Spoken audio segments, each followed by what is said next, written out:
welcome. Good afternoon to the June 24th meeting of the Yakima School Board. Welcome to all our students and faculty and other interested parties. We offer Spanish interpretation services from Jorge with Language Connection. If you need translation assistance in person, please check with Jorge for a translation device. And Jorge, please translate this information. Si alguien necesita la ayuda de un intérprete, tenemos el sistema y los radios listos para hacerlo. Gracias. Gracias por tu ayuda. We provide live streaming for the meeting. The link can be found on our webpage under Board of Directors or by going directly to www.ysd7.org/board meetings. If you wish to make a public comment, there are two options available to you. The first option is for commenting on agenda items only, and the second option, which comes toward the end of the meeting, is for all other topics.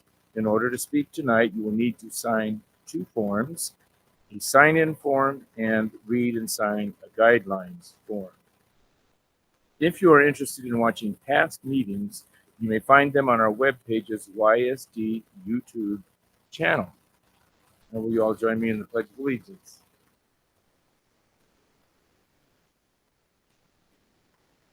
Ready to begin. States of America, to the republic, one nation, under God, indivisible, with liberty and justice for all.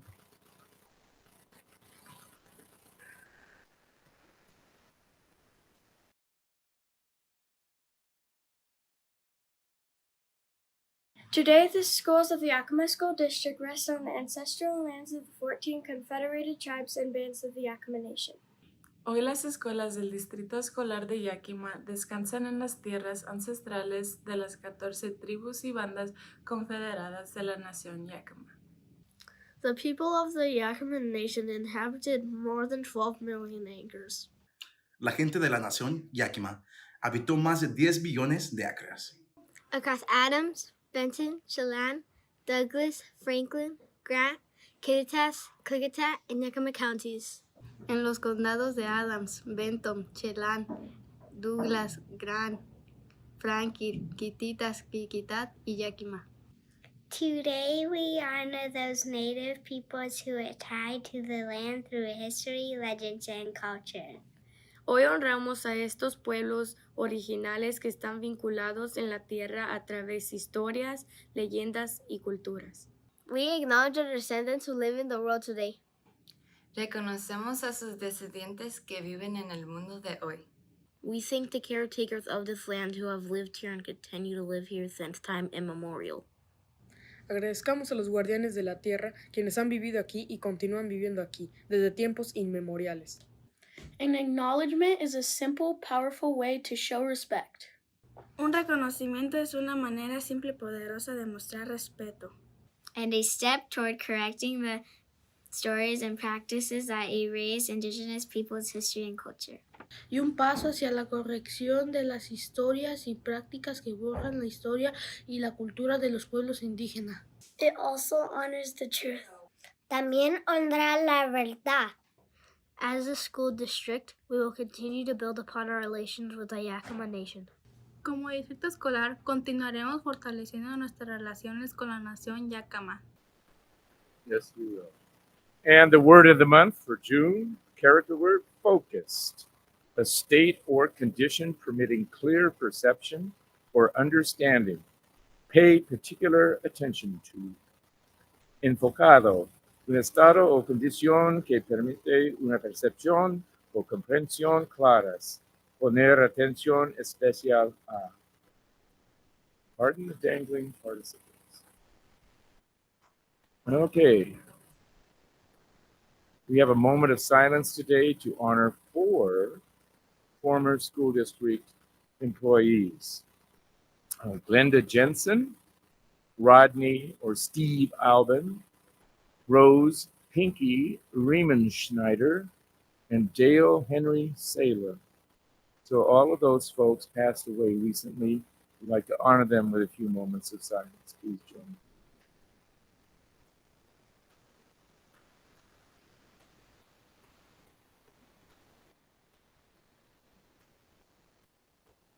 Thank you. You may read their full obituaries on the board documents page. Today, we also have some recognitions. Director Villanueva.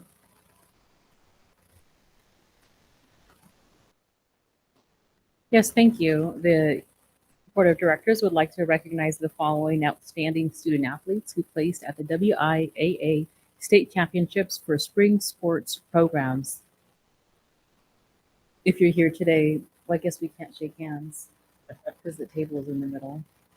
You can walk along the outside. Okay.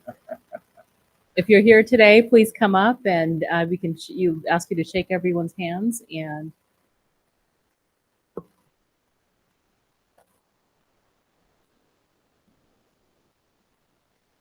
okay. The WIAA State Track and Field for Eisenhower High School.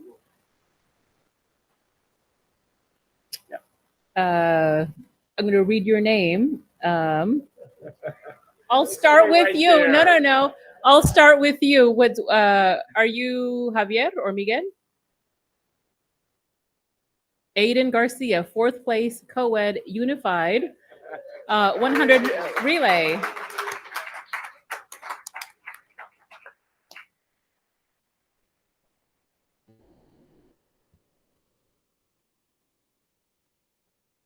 We also have Melissa Mendoza, 1st place, ambulatory 100 and 200 meter, 2nd place. She won a number of awards, 2nd place, ambulatory shot put, and 4th place, co-ed, unified for 100 meter relay.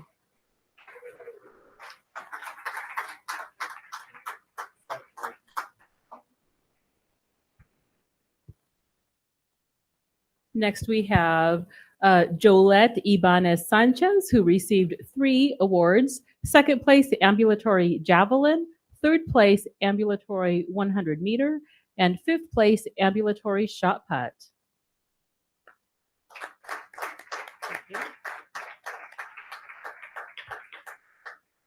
Next, we have Javier Benito Cabrera, who also received 4 awards. 4th place, ambulatory 400 meter. 7th place, ambulatory 200 meter, and 4th place, co-ed for 100 meter relay.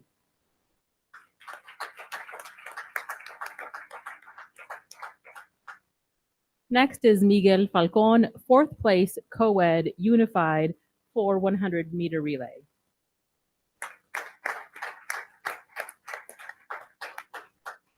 And last but not least, Bryson Chase, 4th place, ambulatory shot put.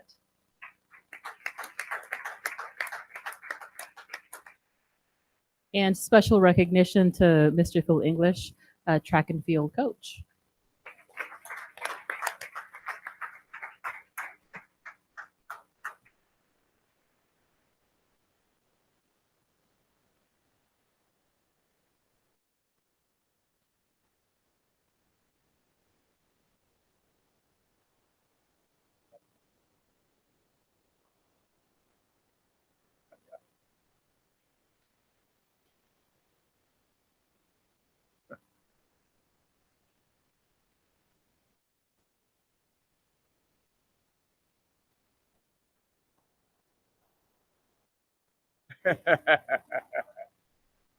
That's oh, there you go. That's what a full start looks like. You're lucky not in Eugene right now because they're called out.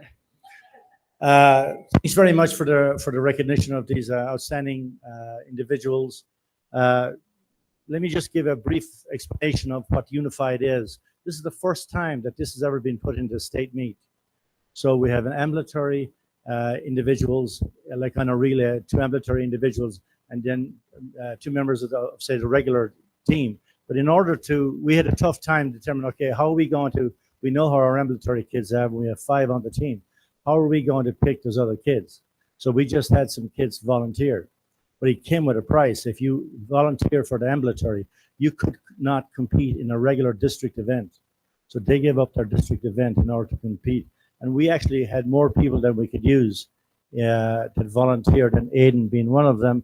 And he ran incredibly well at state meet. So it's it's a great part of integration into the program, and they've obviously been with us all year. And I have to say, we've been fortunate enough to coach athletes at a very, very high level, All-Americans and so forth. But I get tremendous enjoyment out of coaching the ambulatory kids. They're wonderful to coach. Right, Melissa? Yes, yes. She'll agree with that all day long. And it is just one of those the great aspects of the program. So thank you for the recognition. Do any of you want to say something? Aiden? There you go. I knew you would. I just want to say thank you to my coach for giving me this opportunity to go to state, and especially with Melissa on the team and everybody else that couldn't make it. I just want to say thank you and congratulate everybody that I get to race with. And I just want to say, like I said, thank you to Mr. English for giving me this opportunity to go to state and run with the ambulatory kids. Melissa doesn't know what to say. This is the first time I've known that for her to say that. Go ahead.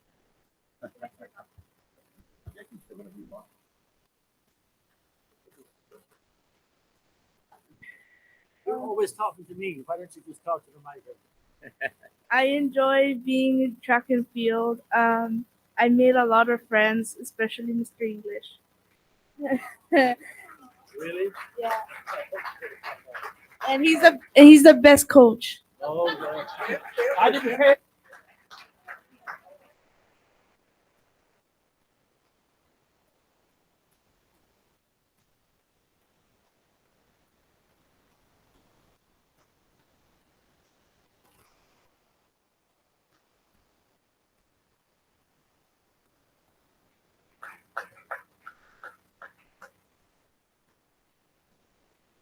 Thanks again, students, for representing Eisenhower and Yakima so well. Next up, we have two proclamations. First is for Juneteenth. Director Rice.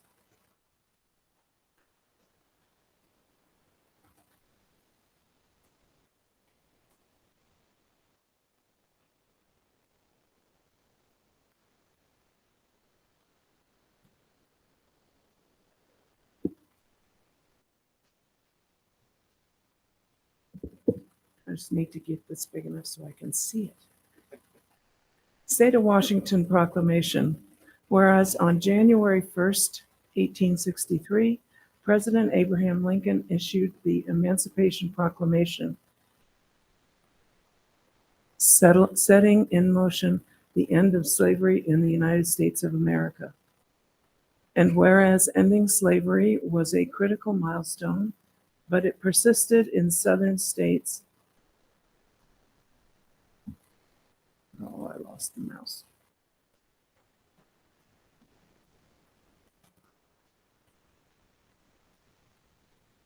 For an additional 2 years after the Emancipation Proclamation, until June 19, 1865, when federal troops entered the state of Texas and freed the last 250,000 slaves still in bondage.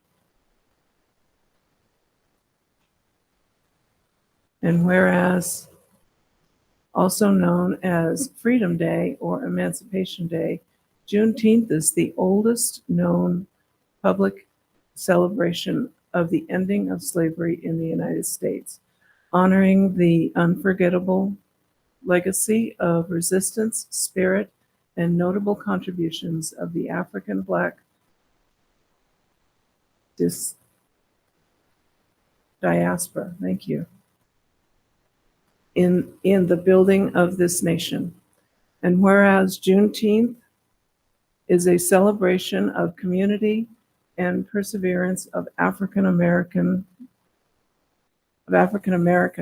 it also signifies the continual and universal quest for equality, equity, opportunity, unity, and freedom within every generation, and for the sake of our country, offers an occasion to better understand inclusivity.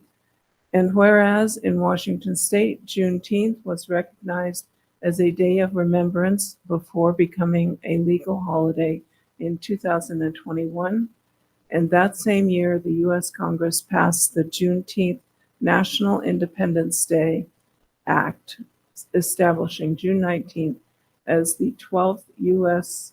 public legal holiday. Now, therefore, I, Jay Inslee, Governor of the State of Washington, do hereby proclaim June 19, 2024 as Juneteenth in Washington, and I urge all people in our state to join me in this special observance. Signed the 22nd day of May, 2024, Governor Jay Inslee. Thank you, Director Rice. We have an additional proclamation today that has a more local flavor. Yakima Nation Treaty Day. Whereas Yakima School District recognizes that indigenous peoples were the original occupants of lands that would later become known as the Americas. And whereas, as first Americans, Native Americans, and Alaska Natives have helped shape the future of Washington and the United States throughout every turn of our history. And whereas the Yakima School District Office of Indian Education provides services for Native American and Alaska Native students, including tracking student data, coaching, mentoring, and advocating in our schools and community, promoting student participation, connecting students and their families to community resources, promoting engagement in cultural activities, and serving as a liaison with the 14 Confederated Tribes and Bands of the Yakima Nation. And whereas 490 students in the Yakima School District currently identify as Native American or Alaska Native, and whereas we serve all Indigenous students and recognize their cultural heritage, and whereas Native Americans and Alaska Natives have moving stories of tragedy, triumph, and resilience that need to be shared with future generations, and whereas our community is stronger because of the diversity of our population, and whereas inclusion is a core value of our district, and the school board has a responsibility to oppose the systemic racism toward Indigenous people in Washington and the United States, which perpetuates high rates of poverty and income inequality, exacerbating disproportionate health, education, and social crises. And whereas the school board promotes policies and practices that reflect the experiences for Native Americans and Alaska Natives to ensure greater access and opportunity and honor our country's Indigenous roots, history, and contributions. And whereas the school board promises to engage in consultation through a collaborative dialogue with the 14 Confederated Tribes and Bands of the Yakima Nation, and whereas the school board commits to creating successful educational outcomes for Native American, Alaska Native, and all Indigenous students. Now, therefore, the Yakima School District Board of Directors proclaims June 7th, 2024 to be Yakima Nation Treaty Day and encourages all members of our community to join in celebrating our Native American, Alaska Native, and Indigenous students. Thank you. Now we need to, I left something out, the call to order, we did not take roll. I'm so pleased to take roll today. Director Beckett, Here. Director Navarro Jr., Here. Director Rice, Here. Vice President Villanueva, President Walker. Here. Here. Next on our agenda, we have here representing the YEA, Francis Guerrero, who is addressing position and RIF reductions.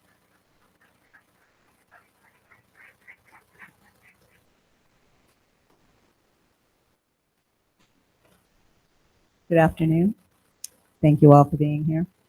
Charles M. Blow, a journalist and political analyst, once noted that one doesn't have to operate with great malice to do great harm. The absence of empathy and understanding is sufficient. And nowhere has the absence of empathy and understanding from this district been more apparent than in the campaign of misinformation it has engaged in. Last spring, WEA Midstate tried to warn the school board about the superintendent's poor money management. They sent emails out to everyone in the valley on behalf of YPTA, asking members to forward emails to you as well, begging you to take action. You did nothing, and here we are today. bearing the effects of massive cuts and the traumatizing effects of enacting a RIF, a process that HR continually emphasizes is a result of contract language with YEA, conveniently leaving out that their cuts are the only reason a RIF had to be enacted in the first place. The effect of those RIFs has been nothing less than gut-wrenching for almost everyone involved. And the only reason so many RIFT employees have been able to be recalled is that so many non-RIFT employees have since decided to leave, be it to resign or to retire. So many last-minute departures points to significant dissatisfaction, displeasure, dislike of their jobs and or with the district that so clearly lacks empathy and understanding. One of my predecessors, Steve McKenna, did his master's project on YSD's finances. He told me he did so because of the smoke and mirrors our bargaining team had to contend with on a regular basis. During his tenure as president, he tried to educate the board with presentations that were more accurate than what the district produced, using information reported by the district to OSPI. He noted that the board did not want to believe, and that is the problem. Rather than believe in truth it's obvious to anyone willing to see, the board perpetuates a campaign of misinformation about all these cuts. Here are a few direct quotes from the last school board meeting last month. Regarding our high school music program, I'm proud to announce that through the concerted efforts of our leadership, community members, parents, and teachers, we will continue offering existing classes, including IB music and percussion at Davis High School. We now have more music teachers at Davis and Eisenhower than at any time before in the district. Yes, Davis and Ike will continue offering existing classes, including IB, but they will not continue offering all the music classes that they used to. IB was eventually spared only because parents got vocal, but AP Music Theory was cut at Eisenhower. All band and choir teachers at both schools were forced to cut a class, and the reason for all these music cuts is to keep from having to pay the music teachers for a fifth period prep. The district website characterizes these cuts as having been made to manage teacher workloads effectively and focus on high demand courses. That's not true. Music teachers have been managing their workloads quite effectively without these cuts. YEA is in the middle of a grievance with the district as we speak because YSD even wants to cut the compensation to band teachers for everything they do outside of the classroom. I was told point blank that if YSD had to pay for 2 band directors at each school, they would simply cut all music performances so that they would not have to pay out compensation. These cuts are being made to save money at the expense of students and despite promises that if the levy passed, these programs would be saved. Band teacher Scott Goranson delineated this argument rather well, and anyone interested in those details can find them posted to YEA's Facebook or via public records request to YSD. The board also stated that, thanks to our effective recall process, every RIFT certified member has now been offered a position for next year. This is false. Offers to substitute next year are not offers for full-time contracts, nor do the offers to teach out of endorsement next year count as being offered positions, especially when the RIFT members were expected to seek the proper endorsement at their own expense. And even if those who were RIFT were willing to consider those legitimate job offers, the statement is still false, as not everyone was even given those offers. Some people, to this day, have never received any sort of offer for any position for next year.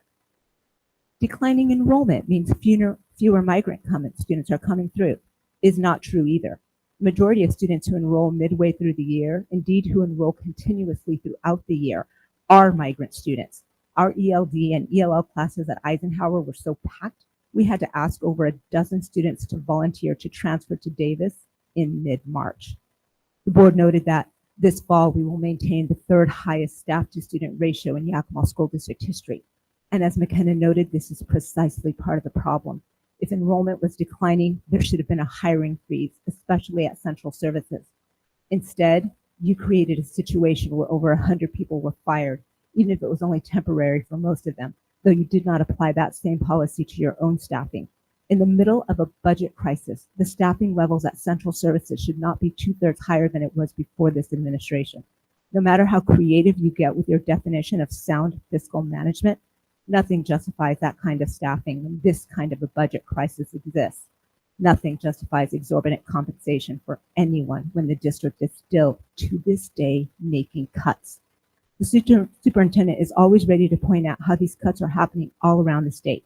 noting early and often that Shoreline's Education Association even agreed to defer their increases for 2 years, verbally denying he would ask us to do the same, but clearly suggesting we do so by repeatedly mentioning it. Many articles are posted on the district's website pointing to the many school districts across the state in equal or worse circumstances. It's as if YSD wants the community to believe that they should not be blamed for any kind of mismanagement when so many others are in the same situation. This idea is completely in line with the constant attempts to mislead and deflect responsibility. But not every single district is in this situation. It's the ones with poor money management. Just because there are a lot of them doesn't make it okay for Yakima to be one of them. We should be setting the standard, not claiming we're doing well because we're looking better than districts like Moses Lake. Granted, their crisis far outweighs our own, but at least people downtown there are paying the price for it. At least their school board held them accountable for their unforgivably insane clerical error by pushing some to resign, retire, and putting the superintendent on administrative leave. As long as we're going to look to the situations of others, let's go ahead and take a closer look at Moses Lake and how they handled those who mismanaged their budget. Let's look at how the Richland School Board cut their superintendent's 7% performance clause raise 2 years ago before renewing her contract. Or how about the superintendent of Washougal, who just this past winter volunteered to take a cut to her base pay to forego a salary inflation increase and to waive her vacation buyback, the equivalent of a 7% reduction, all to help with a $3 million deficit. YSD's deficit dwarfs that, and yet not once has anyone downtown accepted any responsibility for this situation or expressed any willingness to share in those cuts as well. I remind you of Charles Blow's words. One doesn't have to operate with great malice to do great harm. The absence of empathy and understanding is sufficient. The most recent cut affected high school summer school, where students were told with less than 24 hours left of school that it was canceled, though it was reinstated later as an online credit retrieval program operating without teacher help. How is that in these students' best interests? I know a lot of people can't say this, but I can. You don't own me, and there's no hiding behind a levy anymore. McKenna tried to keep this board informed for financial things. I'm going to try and keep you informed, period. I look forward to seeing you regularly next year.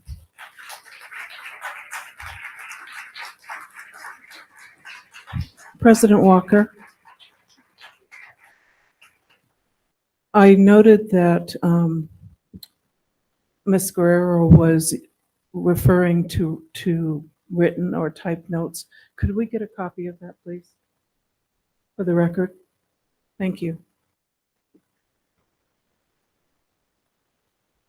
Thank you. Moving on. I will say this. I am a huge fan of Charles Blow. Next up, we have the ends report. Mr. Mendez, Executive Director of Leadership and Accountability.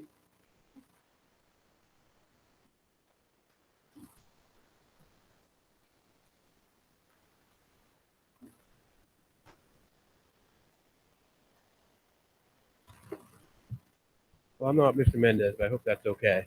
As long as the information is correct.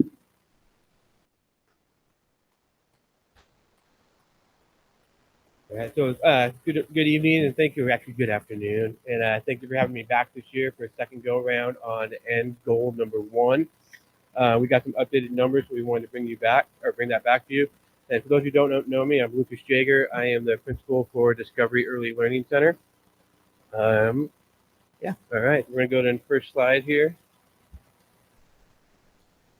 So our early years developing a strong foundation, the goal there is all students will acquire the social emotional skills, academic curiosity, and cognitive development in pre-K through 3rd grade, literacy and numeracy necessary to prepare them for success.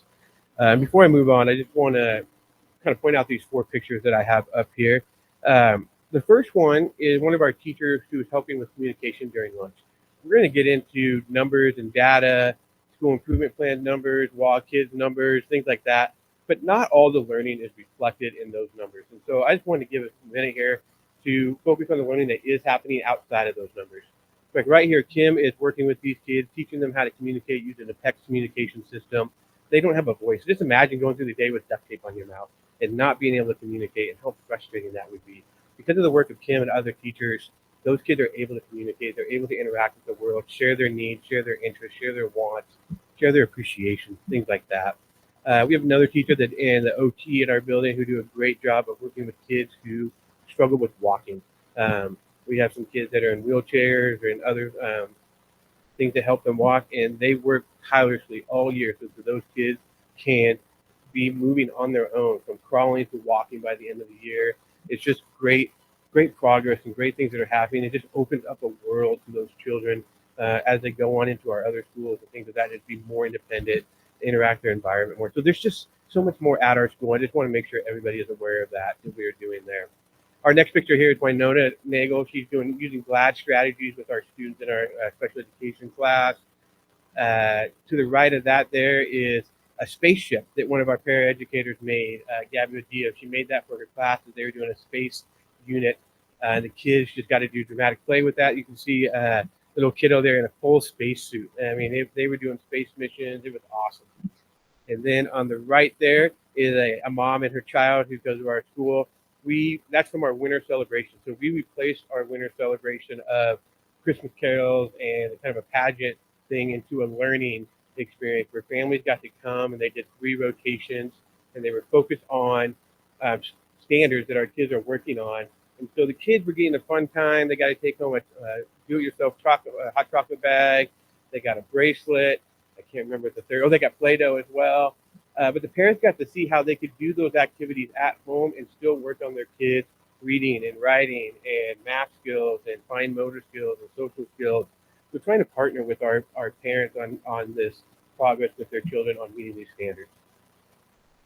All right, and then we serve about 200-ish kids at Discovery Learning Center who are going into our kindergarten schools, our kindergarten next year at our elementary school. So we have more than 200 kids, but about 200 are going into kindergarten.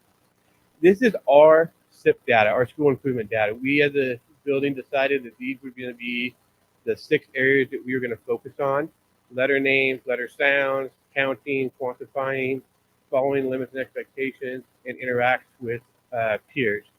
And so as you can see from our September data point all the way to our June data point, amazing growth done by our teachers, by our specialists, by our support staff, by our students and families.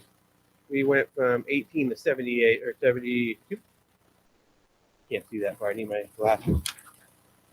72, 8% to 73%, 2% to 49%, all the way down. Just great growth. And the column on the far right is the overall growth there. Just doing great things there at Discovery. And one thing I want to highlight on this is I did the math on this with Dr. Rodriguez. We are somewhere, depending on the year,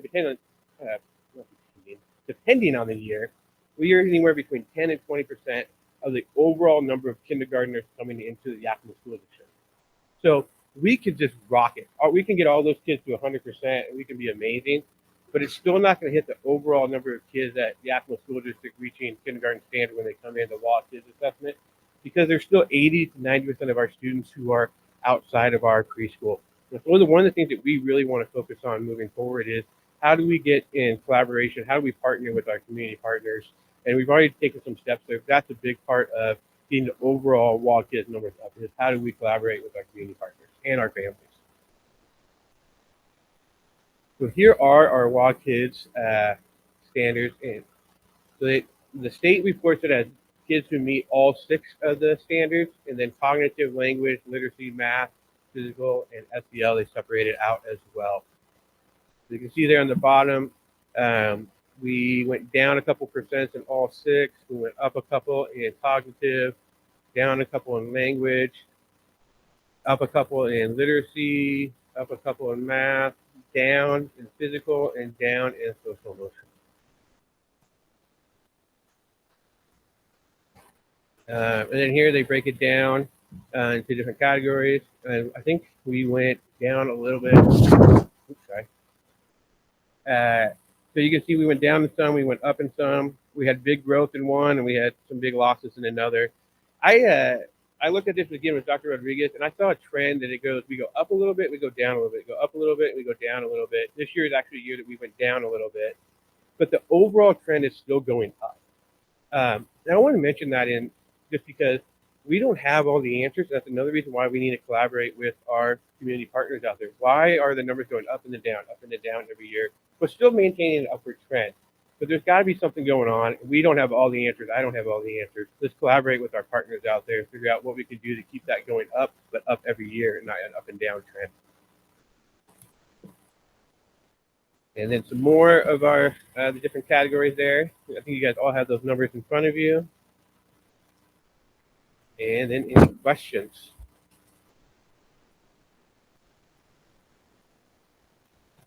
Any questions from the board?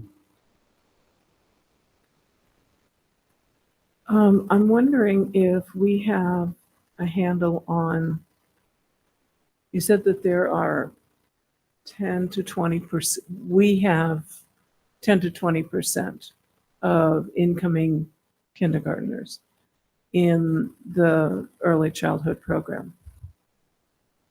Do we have a handle on how many of the providers out there, how many students they have and what that total looks like? We don't, and that's another reason to start collaborating with them so that we can start tracking. I was in a district where we were doing that, and I think they're into like junior high or high school now. The first group of kids that they track, and they're able to track, what preschool provider they went to and how well they're doing in high school. That's obviously going to take us some time to start getting that data, but that's something that I want to do. The more knowledge we have, the better decisions we can make. And do you know if the preschool providers, if the instruction that they provide aligns with ours, or is that kind of the other side of the coin for what kind of data you're looking for? Yeah, I don't know exactly. I do know that if you are a registered provider with the state of Washington, you have to go through work with some called early achievers. And I believe that they do mandate that they use a similar curriculum that we're using, creative curriculum. There's a preschool version of it. There's, I believe, a child care version of it. If you're not working with them or you're not an approved, then you wouldn't be using that. That is also part of what we want to do too, is have 2 or 3 things a year where we are providing training and sharing what we are doing as a school district so that we are more aligned and getting more feedback from our providers on what do they need assistance with, what do they need help with, so that we can be more uniform while also respecting differences. There are different schools that operate different, Montessori school, some of those kind of things, but also just coming together and how can we best help all the kids of Yakima. Thank you. Thank you. Any other comments or questions? I appreciate all the information in here and appreciate the way that you've broken it down by various subcategories. The trend that you provided, we'll acknowledge there's up and downs, but generally an upward trend. The incline certainly of that trend line certainly isn't what we'd hope to see. And we got 2 years to get from 27% to 95%. Can you tell us about what you're going to do over the next 2 years to help get us to achieve that goal? Yeah, that's a lot. I don't think I actually looked at that when I took this job a year ago from today, but I really think the biggest thing is we got to work with our community partners out there. It doesn't matter what we do. We got to get their help as well. I mean, you saw our numbers. We are in the 70s for math and reading. I don't think that's reflected necessarily in the WOG Kids, if I remember right. But also we just adopted a creative curriculum as our curriculum. We're getting our staff trained in that. We're invested in the PLT process. I just met with our ILT this last week, and from responses we got from our staff and from our parents and from data and behavior data, we recognize that PBIS, SEL is vital, and so that's one of our goals this next year is to get more training on that for our staff and for our students. I think SEL was the lowest one we had up there, and so just being attentive to what the data shows and what our stakeholders are sharing with us, and that's including families and and staff. It just moving the ball forward. I'm a real big proponent of saying we just need to tilt. We just need to keep tilting. I'm a football coach in my past life, so just moving that ball down the field, we're eventually going to get there. I have a question. From looking at the discipline data, I'm seeing an increase in the numbers, and that just kind of briefly reviewing those is, to me, there appears to be a strong correlation between discipline data and the data you presented today. Can you talk about that? Is that a variable, or is that something that you're talking about or planning for? You talk about discipline at the preschool, or just in general? Yeah, because yeah, I don't know if I've looked into that. We have next to none discipline at the preschool. I just think by nature those kids are willing to move past things pretty fast and apologize real fast and learn from it. Not that we're completely perfect, but I would imagine the social emotional stuff and the PBIS stuff as they move into the next school and so forth, you know, understanding their own emotions, their own feelings, their own actions, and how to make appropriate choices. I'm sure there is a correlation of some sort. And that is definitely something that we want to work on and focus on. We do what's called BERS reports. So it's a behavior incident report, I believe what it stands for. Where if our teacher is struggling with a student's behavior, they fill that out. And we notice that every single one of them was in what we call centers, where kids are somewhat having some autonomy to what they're doing, that they're moving around from place to place. So that's, you know, and that's them managing their own behavior and their own feelings. And so that is something we're going to focus on this next year. How do we increase our social emotional? How do we increase our behavior? Just teaching them how to do their behavior so that they can make better decisions and they go to kindergarten, middle school, high school, you know, with better equipped to handle those situations. I don't know if that answers your question. yeah, it does. It just brings more questions to mind. Though. I mean, like if they're at really low numbers for discipline, but then when they go to first, second, third, they, you know, it kind of makes me wonder about that as well. But you don't have to answer that. Okay, we can have coffee sometime. Any other questions or comments from the board? Yes, my only question is with the facility we have now, what would a real capacity look like as far as expanding, as far as enrollment, and will it serve as obviously as a driver with enrollment down the road? Well, just so you're asking like how much longer until we have capacity at this new building? Correct. Yeah. Probably like maybe a year.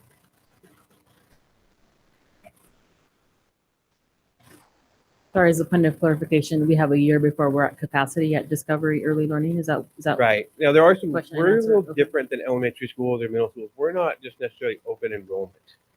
So it's a slower process. So we have ECAP classrooms. It's a set 108. Can't go above that. And then we have students who qualify for being on an IEP. And so those are the students we have to serve all those kids regardless. But the movement or the what do you call it, like the growth of those students year to year is not. We're not adding a classroom every year. You know, but we're at the point where we're almost at capacity. I would imagine very shortly we will be, even with the new building. Thank you. Just one anecdotal comment. I had the opportunity to tour earlier this year, and one of the things I noticed, we went into some integrated classrooms where you're practicing inclusion with students with disabilities and students that are much higher able academically and socially. And the things that you're doing with kids, it was remarkable that you could walk through one of those classrooms and pick out which kids fit in which category. They integrated really well and interacted really well. That was impressive, and I just wanted you to know that I noticed that. So good work. Thank you. We have some amazing educators. Okay, thank you so much. Now we have the annual, no, we've moved that to, we're not having the annual migrant report, are we? We are having it. We are, you're going to do that as well. You get double duty today. Double Okay. duty. Okay, the annual migrant report to the board. All right. So I'm just speaking as a mouthpiece for Mr. Mendez here. He wanted me to make sure you guys know you guys have the slides. He's only going to focus on 5 of them today. And he just wanted to thank you all for your leadership. And also he just wanted to share his appreciation for all of his staff and everyone who works in the district and the buildings in support of the migrant program. So this is his team here, is our migrant education team at the Yakima School District. So There's 66 school districts and 4 ESDs that provide direct services for migrant students. The 3 districts with the largest number of identified students are Yakima, Kennewick, and Pasco. Most migratory agriculture workers engage in picking and processing apples, cherries, grapes, pears, strawberries, and blueberries. So here are our demographics, and this is as of 6 weeks ago. So we have 1,576 total students there. It's about 9.2% of all YSD students. This is coming from the OSPI state report card. And the column on the right, you'll notice it says priority of service. So priority of service students are checked on throughout the year because they have been identified as experiencing an interrupted school year, so having to move sometime during the school year. Within the last 12 months, and who are failing or at most at risk of failing, they're not developing readiness characteristics as measured by WOG kids, or who have been identified as a dropout. So those are students that are our priority for service. For next slide here, goal: all students are empowered, connected, supported, resilient, and engaged. So we just want to highlight this middle school wellness day that the district put on. The event took place on February 27th. Actually, it was at the ESD. The migrant team wanted to implement a social emotional awareness day for students. We reviewed the health youth survey data at the middle school and high school statewide. It was discovered that middle school data was alarming, and so we decided to focus on priority for service middle school students. We had almost 80 students from all 4 middle schools attend all day at the ESD 105 event.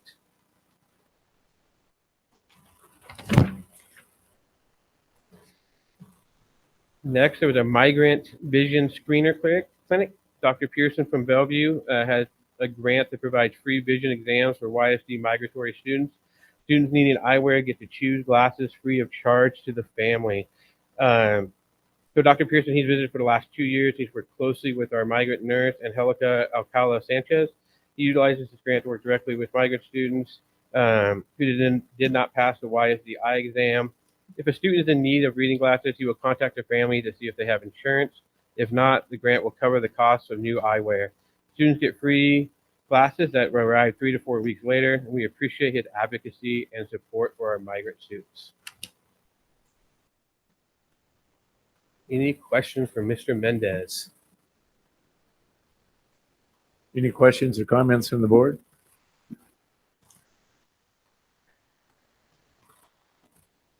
Okay, thank you so much for a comprehensive but quick report. Thank you. Have a great evening. Thank you. Okay, now we have members of the board updates.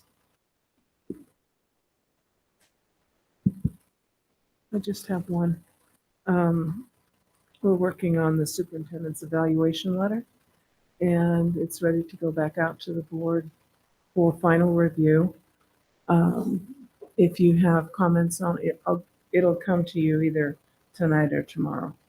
If you have comments, get the comments back to me, and then we'll meet with the representatives from the board. Will meet with the superintendent to review that letter and any changes needed to the contract.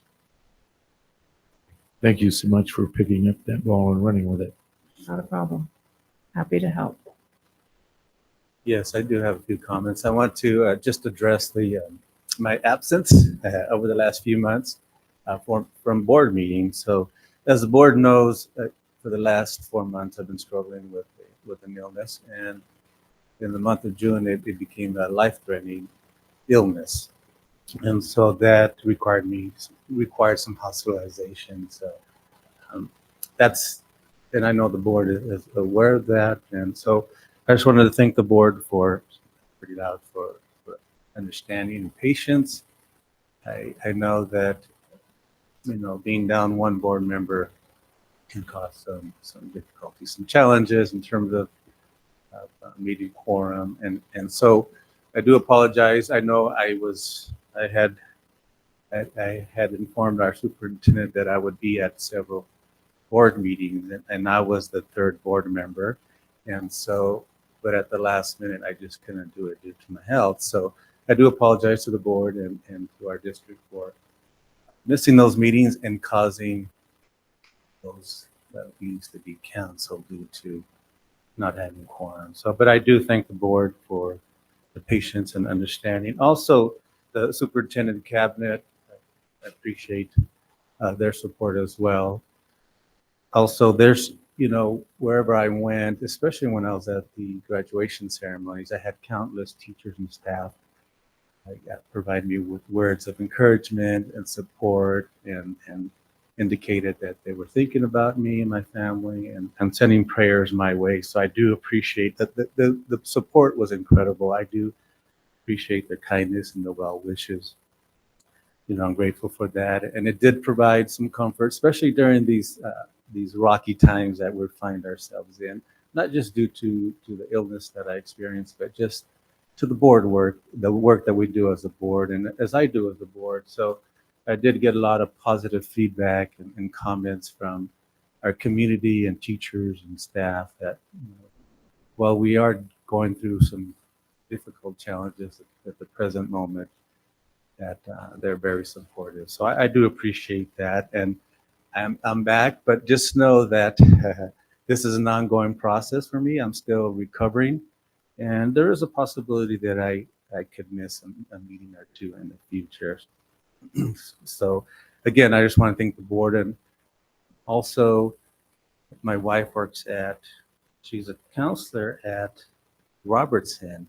And I do want to thank the teachers and the administrators and the staff of Robertson for their incredible support as well. They were amazing and providing some support to my wife and to our family. So I do appreciate their support as well. It was just amazing what they did for my wife and my family. So once again, I just appreciate all support from the board, superintendent, the cabinet. I received some flowers from some members of the cabinet while I was in the hospital. So that was amazing, and some cards, and it just means the world to me to know that people are concerned and they take time in their day and their lives to provide some well wishes. And so I do appreciate that. It means a lot to me, and I'm back in the saddle again, and we'll keep going for another few years. So I just wanted to make mention of that. So I know that my missing meetings and causing meetings to be canceled was not planned. I do have to say that. Okay, it was all due to my illness, and so if anybody wants to fault anybody, then they can fault me because I'm the one that missed meetings and caused those meetings to be without quorum. So I just wanted to mention that. And again, thank you to everybody, and thank you to the board for your patience and understanding. I appreciate it. Thank you. We're glad you're back, Raymond. Just glad you're healthy and that you're with us. Thank you. Any other comments from the board or updates from the board? Yeah, since we're reflecting, really just want to congratulate the staff at all 5 of our high school graduations who put on really excellent graduation events. And it was one of the things that I look forward to as a board member each year. Our work is hard and challenging, and you have to make tough decisions, and having the opportunity to shake each of the kids' hands as they walk across the stage really makes all of that work worth it. And particularly enjoyed the GED graduation, and really appreciate the fact that we do a full-on graduation with robes and caps and all of that for our GED students. So overall, it was a tough, very long week. It was Tuesday through Friday evening, 5, I think, different graduations, right? So it's a challenging week, lots of time and put forth, but it was really, again, such a gratifying experience to go through, and something I look forward to each year. So congratulations again to all the students, and huge shout out to the staff who I know put in hours and hours of work to coordinate those events. Thank you. Thank you. I also like to say, I really do enjoy graduations, and I was not able to attend this year due to some serious health issues with my family, not mine. I'm healthy, but there are some things that just needed to be taken care of, and I could not be there. So I'm sure that the board represented us well and joined the celebration with our students. Any other updates from the board? Okay. Dr. Green, Superintendent's update. Thank you, President Walker, members of the board. And thank you, Director. I appreciate all of you, but Director Navarro, thank you for sharing a little bit about your state and calling that out. I know that assumptions tend to negate empathy and really validate apathy, and it's got to be difficult to be in the positions that you're in, missing a meeting and then having assumptions about why. And I know that while you feel very comfortable sharing your situation, there are personal reasons for everyone, and that people are going through certain situations. And thank you for sharing that. But we've also had other individuals also going through some situations that are pretty unique during this time. So I also wanted to call that out. And thank you for sharing that perspective. As far as an update, several items to share this evening. I'll try to go through these rather quickly.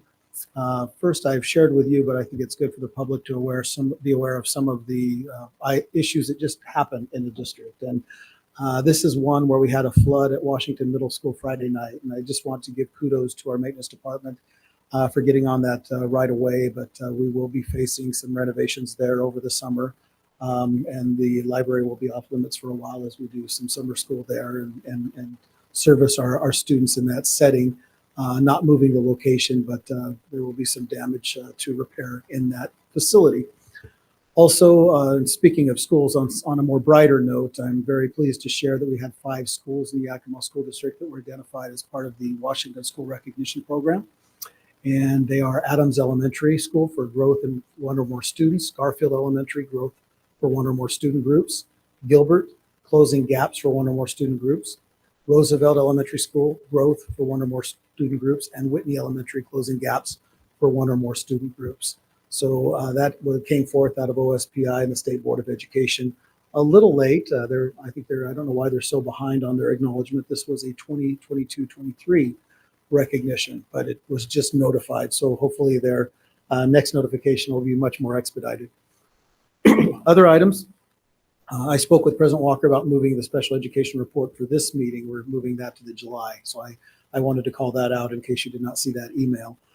This will allow for a combined report on the year and information on leadership metrics moving forward in our special education department. So that will be this coming month.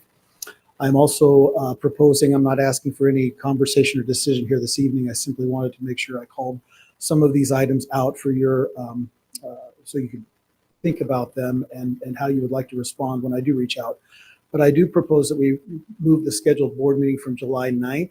We typically have 1 meeting in July, and it has traditionally been near the end of the month, and it was moved up this year. I would like to move that back to the 30th. So from the 9th of July at 7 p.m. to the 30th of July. That would put it back in the certain cadence that we had before, but it would also give Mr. Cooper and his department more time to work on the budget that typically then is presented later on in that month. So I will bring that up to you in one-on-one to see what your feelings are about moving that meeting, and we'll make that official if that's the wish of the board.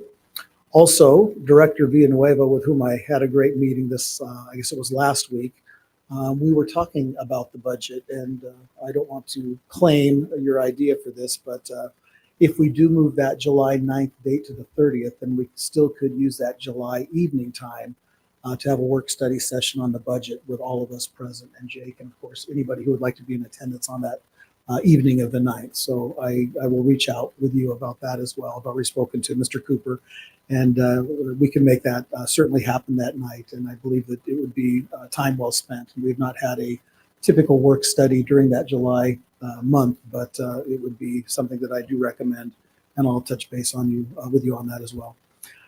Other updates that I just want to share briefly. We had the La Academia started today. So this is a 4-day session of training for our dual language teachers, English language acquisition teachers, the instructional facilitators and principals attend over at the BDC. Very well attended, excited about us moving forward with dual language and the outcomes that we're seeing in dual language. So I'm really looking forward to the next report where we're sharing more of those outcomes, which are exceeding what we had imagined would happen with our dual language programs in their achievement. So that is on par, on pace.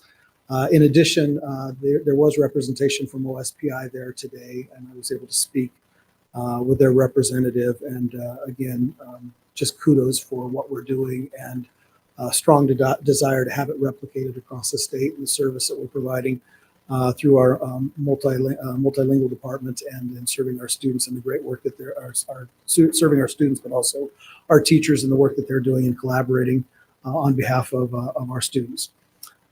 Two more items. One is an MOU that I just wanted to share with you. It's an RCW that's new. If Bob were here, I would have him share.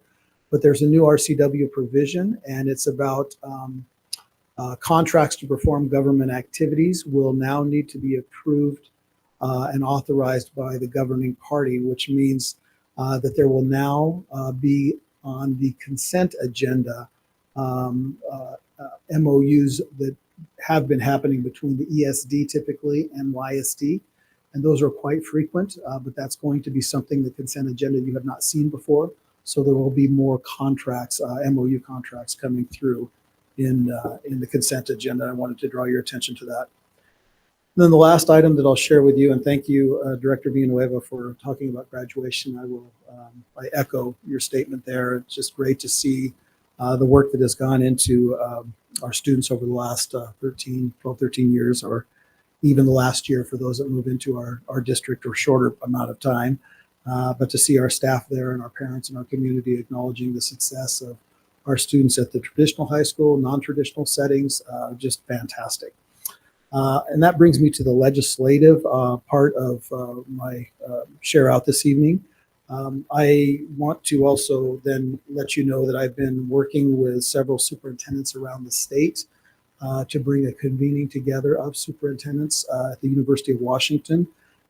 We have some representation in the form of the Dean of the College of Education, David Knight, who is a professor who's deep into Washington State finance over the last decade plus, as well as Dr. Craig in the doctoral program there as well.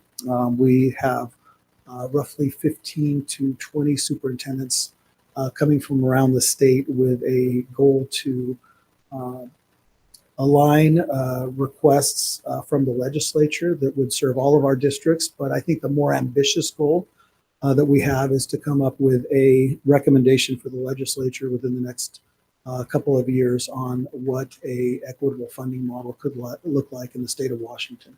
So if we're able to make some movement on that with this group of 15 to 20 leaders that recognize the inequities that currently exist within our own system, and using the research of David Knight along with the resources of the University of Washington, we're very optimistic that we can make some significant changes.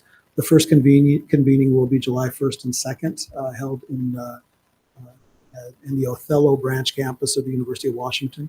And I'm sure that there will be several others to follow. I don't know if those will be biannually or once a year, as we work independently to then try to make movements with our legislators and come up with a set plan on what funding could look like across the state.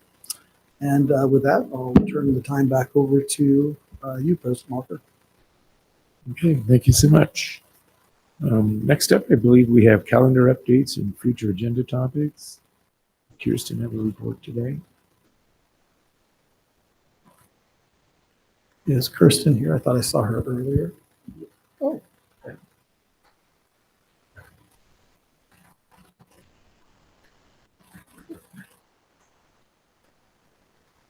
Thank you. I have a little injury I'm dealing with today, so pardon me while I bleed to death up here.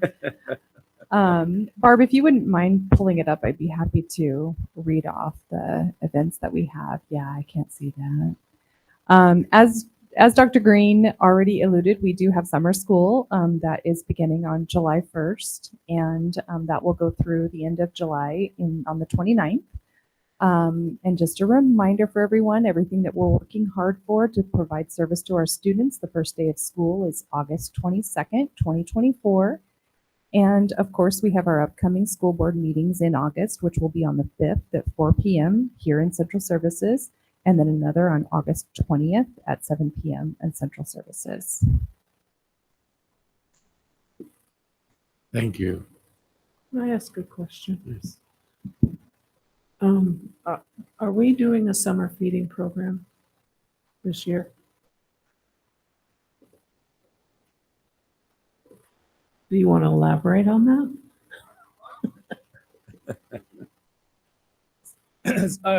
The last food service meeting I had with food service, I think there was, let's see, 8 or 10 different sites for summer feeding around the community. Some are historic and some are new.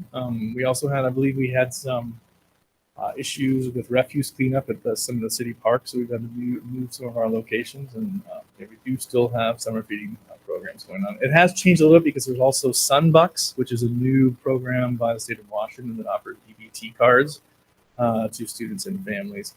And so that is also part of the summer feeding kind of program or umbrella. That's what I was reported to at least last week. So, good evening, everybody.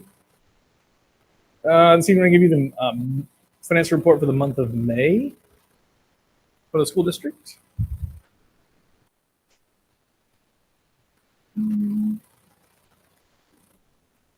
Barb gets that loaded.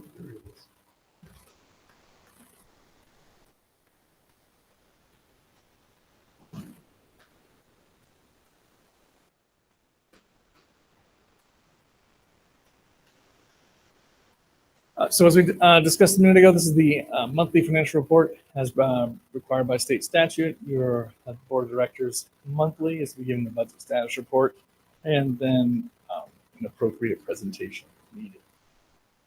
Again, as you talked about, the enrollment has been over projected since the beginning of the school year by, at this point, 300. We have ameliorated that with attrition and reductions throughout the fiscal year, as discussed in prior meetings. There is your historic enrollment, both in actual FT and in adding in ALE. As we've discussed a few times, you can look at the upper left-hand corner in 1920 September, and then the bottom right, where we are now, and you can see that difference is close to 1,000 students. During our budgetary conversations, that figure ran between 12 and 1,500, depending upon the years of comparison. But again, our enrollment continues to decline. Even though this is a financial presentation, I would be remiss to not talk about eventually our change to open enrollment in a handful of the buildings, along with kindergarten. So we'll discuss that a little bit later. But, again, there's the enrollment flat. This is not a very attractive chart by any means. It's very flat and stagnant, to be honest. But again, it shows the decline in flat enrollment throughout the fiscal year. There's the revenue, budget to actual. The teal bar is the most recently completed months. The revenue is flowing as is projected from the state of Washington, as it comes in certain percentages each month based on our student enrollment. And then, of course, our levy comes in predominantly 2 months in the month of October and April, as you can see on the revenue. Right now, the month of June is a very difficult cash month for school districts around the state. The state of Washington changed how it apportioned our revenue in the month of June. And so June is a very tight cash month across the entire state of Washington. And that is because the state changed. It used to be in equal increments, particularly throughout the year. And then June, of course, is the month we get the least amount of state apportionment in any month. So the month of June, again, around the state is where also if you ask for apportionment in advance in the legislature or the OSPI, so let's say, for example, you're having cash flow issues and you have to ask for money before it's due, between the months of June and August is when you have to repay those funds back to the state or OSPI. So if you were running on an apportionment advancement, that's why you will see in here June, July, and August, school districts having an extraordinarily difficult time with their cash flow. And that is in part, obviously, the decline in enrollment and budget reductions, but also the change at the state level on how apportionment flows to school districts. We've requested OSPI look at this and go back to their historical model so that we can have better cash flow in those months. We'll see what happens with the legislature. But again, it is very difficult to manage without a fairly decent reserve when you have such small amounts of apportionment in the month of June. General fund budget versus actual comparisons. That chart, again, our expenditures are tracking along with historical averages. The district is watching its year-end spend out because what I have learned very quickly in Yakima is the district spends a huge amount of money in June, July, and August for summer activities. We have a large amount of unencumbered pay that comes, so it's very hard to track. A lot of timesheets coming year-end from our certificated and classified staff for overload pay or extra hours. Those are not encumbered, and so being able to calculate or project the amount of extra pay coming from all our employees has become rather difficult, and it's something that we're going to continue to control as we tighten our budgets fiscally. So I'll let you know what the year-end spend down is looking like, and it's something we have to be very cautious of as we end the fiscal period. The cash flow is approximately $2 million off of projection, which in this point in time puts us in a decent cash position. Right now, I would imagine year-end cash, given our current spending, I would imagine would be in the $11 or $12 million mark, very close to projected fund balance levels during our budget presentation. We will be watching the cash, though, as our year-end spend down continues to make sure that we are able to end in a position that allows us to have sufficient fund balance going forward into the next fiscal period. However, it is going to be very tight as projected. Remember, the budget presentations had us ending at around $11 million, or just under 4% of fund balance. We may end slightly less than that going forward. And of course, we will be watching as we reconcile our budget if we have to make any additional maneuvers. So I put that forward to the board of directors, that our cash balances are going to be very tight, in part due to the change in state apportionment, but also the fact that our year-end spend downs continue to happen through our grants and summer schools, etc., and our extra and additional pay coming from staff members across the district. MSOCs, and material supplies and operating costs, as you can see, they can be very volatile depending upon, if you look at September, there would have been a large curricular purchase in that month. And then the material supplies and operating costs kind of trend back down to more historical levels. We will be, of course, watching those. In this July and August, we do not have any large curricular purchases planned in the multi-million dollars like we had last time because our ESSER funds are exhausted. However, we do have additional curricular purchases for dual language as that rolls up, and then, of course, our required supplemental materials in areas that require intervention, such as lab and title. The ESSER funding, the remaining balance of ESSER, as you can see, that will round out the Discovery Early Learning Project. Those two chunks are to round out the Dell construction project. And then, of course, we did talk about during Principal Jaeger's presentation on early learning. Yes, we have 3 types of students there. Only 2 of the 3 actually have any funding attached. So Head Start, or BCAP, has funding attached. Our special needs students that are receiving services do. The other portion is completely, there is no funding from the state for early learning. It doesn't exist. It's wholly funded out of the legislator, out of the local levy, sorry. So even though the growth of early learning is a blessing, it can also be very hard to manage financially because there is no operating revenue attached to it. But I just want to be clear that we often talk about early learning, and of course it has huge benefits, but the state has yet to fund our early learning programs. And so we continue to cobble together that funding with local levy, special education funds, and then the amount of funds that we have for Head Start, or in this case. Any questions on early learning? Or yes. Any questions for Ms. Cooper? Thank you so much. Thank you. Another clear and concise report. We have now arrived at the first opportunity for comments from the public on agenda items. Do we have anyone signed up?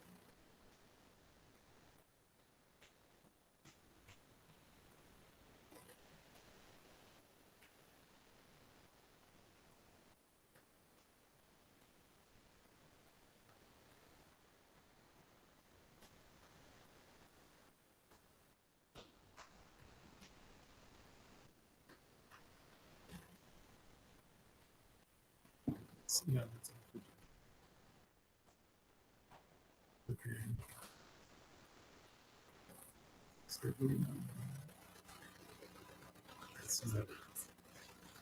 Okay.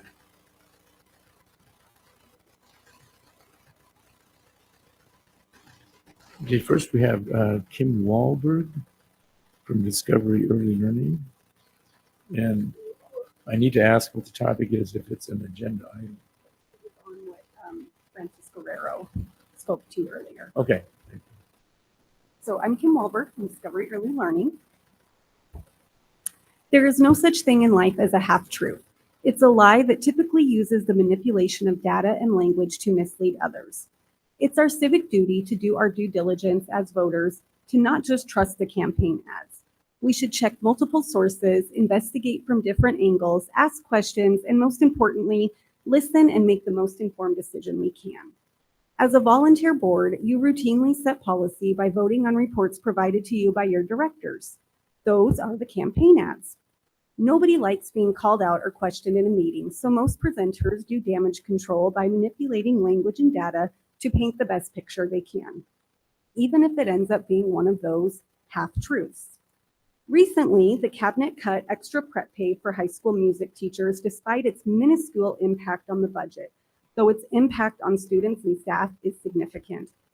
10% of Davis's music course offerings have been eliminated for next year, 18 unique courses instead of 20, as a result of the cabinet's decision, despite the promises made to the community during the levy campaign to fully fund the arts. Knowingly false, misleading, and manipulated data has been shared with parents of affected students and the media, and likely you. The district just eliminated IB courses by cutting other music courses that have parents that aren't as likely to speak up as the IB parents did. To our board members, I genuinely believe you are good people and have good intentions, but you need to do your due diligence on what is being shared with you on board docs. Get out as individuals away from Robert's rules. Talk with the community, families, students, get in the buildings with teachers and other staff and listen so that you get a clear picture of what is really going on. Otherwise, you're stuck in an echo chamber meant to appease you. To our cabinet, if you expect teachers to take a 10% pay cut and for our students to lose music offerings, then lead by example. Each of you should voluntarily take a 10% salary cut. Lead by example. Based on Trevor's cost estimate, that should more than cover the eliminated music and CTE course offerings at both high schools if the board chooses to reinstate them. Thank you.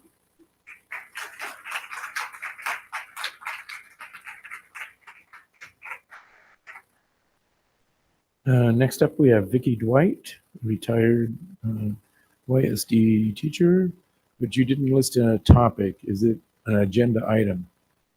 Pardon? Oh, YEA. Okay. Well, fine. Steve McKenna sends his regrets. He won't be here tonight. But I do have some papers he'd like me to distribute to you. Hi, I'm Vicki Dwight. I retired in 2018 after 39 years here. Started as a sub in Yakima in, September 1979. Got my first job in February 1980 at the Bridge Junior High, which was an alternative program for junior high adjudicated kids. Kind of the bridge between foreign school and normal school, regular school, and also the upstairs school, which serviced teen parents. Ended my career at Franklin Middle School with a CTE endorsement to teach digital media and commerce. I spent 8 years as YEA president from 2004 to 2012. And I've had a chance to work with many of you here, maybe just a couple. It was a pleasure working with Martha, Graciela, Raymond at the time. I know Ryan from Rotary, and Norm, I think we taught at Franklin together about way back. And as much as I'm perplexed by some of the recent decisions, I have no doubt, I don't question the motives. Really think that the people we have in place on the board really care about kids, and I've seen that over and over again. And Martha, I promise to be good. I won't say anything inappropriate because I have 4 grandkids, and I remember you always worried about that. 2 are sound asleep in Vietnam, and the other 2 are probably playing games on the computer in Texas, so I'm safe. Unfortunately, with all the negative PR right now about public education, this gamble, as the Yakima Herald Republic referred to the situation, has been kind of a PR nightmare for everybody. Perception is reality right now, and right now the perception that I'm hearing, maybe because of my former YEA status, I don't know, doesn't look all that good. I was part of the RIF back in maybe 1998, 7, around there. Yeah, okay. But it didn't make sense except that we had a double levy failure. And part of that issue was it failed. And instead of the administration, acknowledging what people were saying, we need to lower the amount. Let's lower the amount. People had given their opinions on an amount, and they doubled down and didn't do that. And we lost the levy again, and sports were cut at the middle school. My kids were in school at the time. A lot of people left, and it took a long time to get over. It took a long time. I'm seeing it. My perception now is that there's kind of a double down on this current situation with the district. After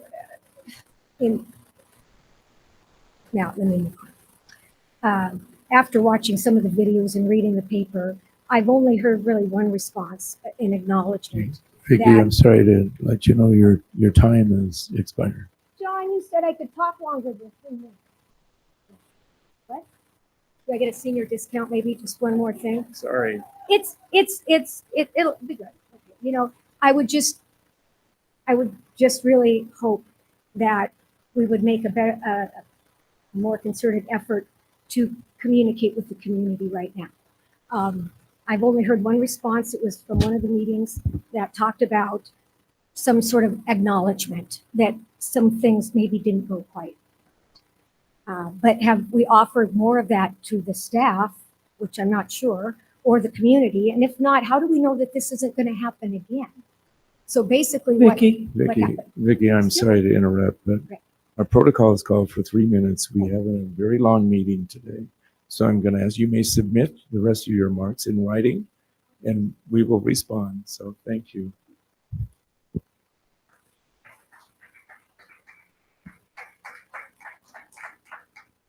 Next up, we have Candria Ray from Adams.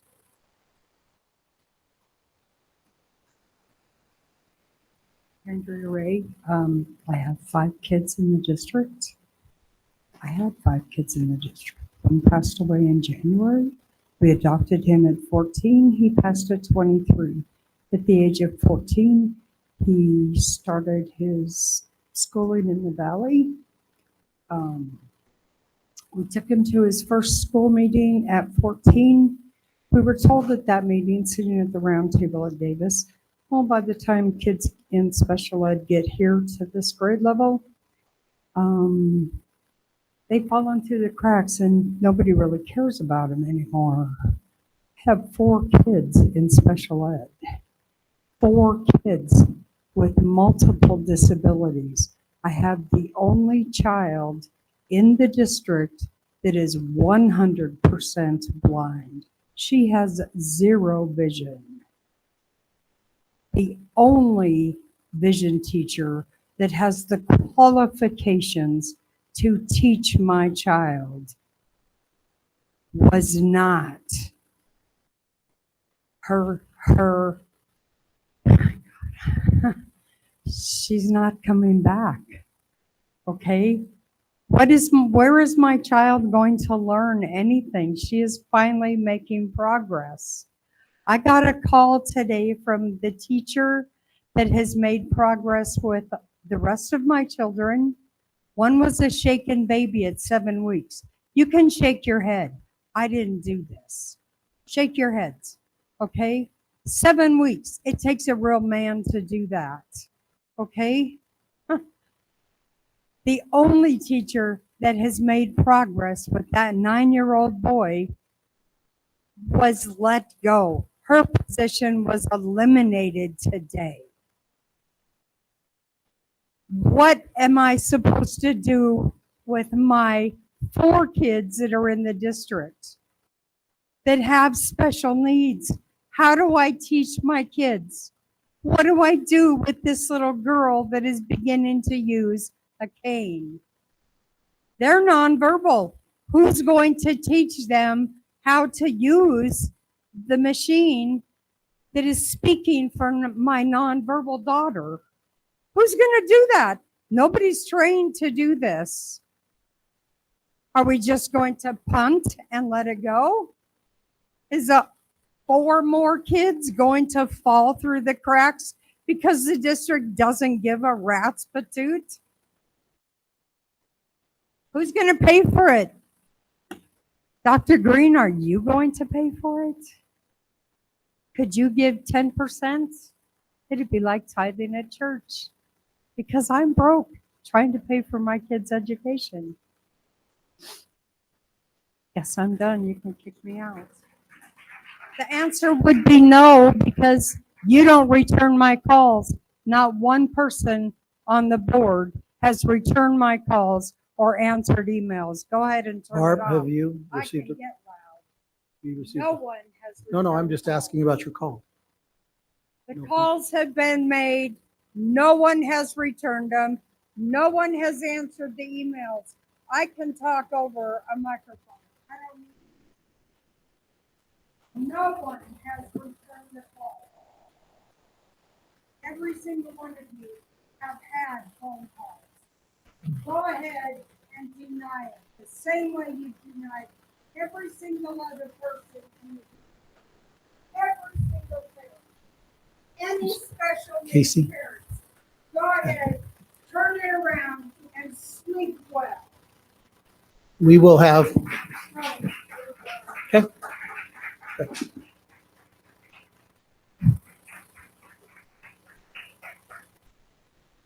I'm sorry for your frustration, ma'am. I have not received a phone call from you. I have not received an email from you. It's publicly available. Okay. Okay. Okay.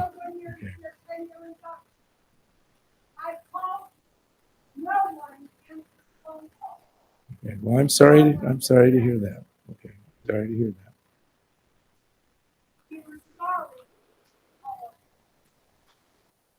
Well, I'm sorry, ma'am. I can only respond to the phone calls I receive. If they're not in my phone and they're not in my email. Sorry. Okay. Okay. I'm sorry.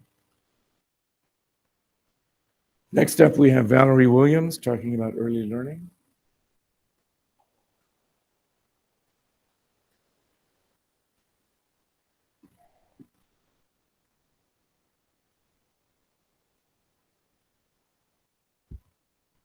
Hello, I'm Valerie Williams. I am a board member for the YPTA, but what I wanted to address today was to further say what Mr. Jager had said about early learning, which you may not be aware of, although I know Jake is aware of, that you eliminated 2 of their support staff.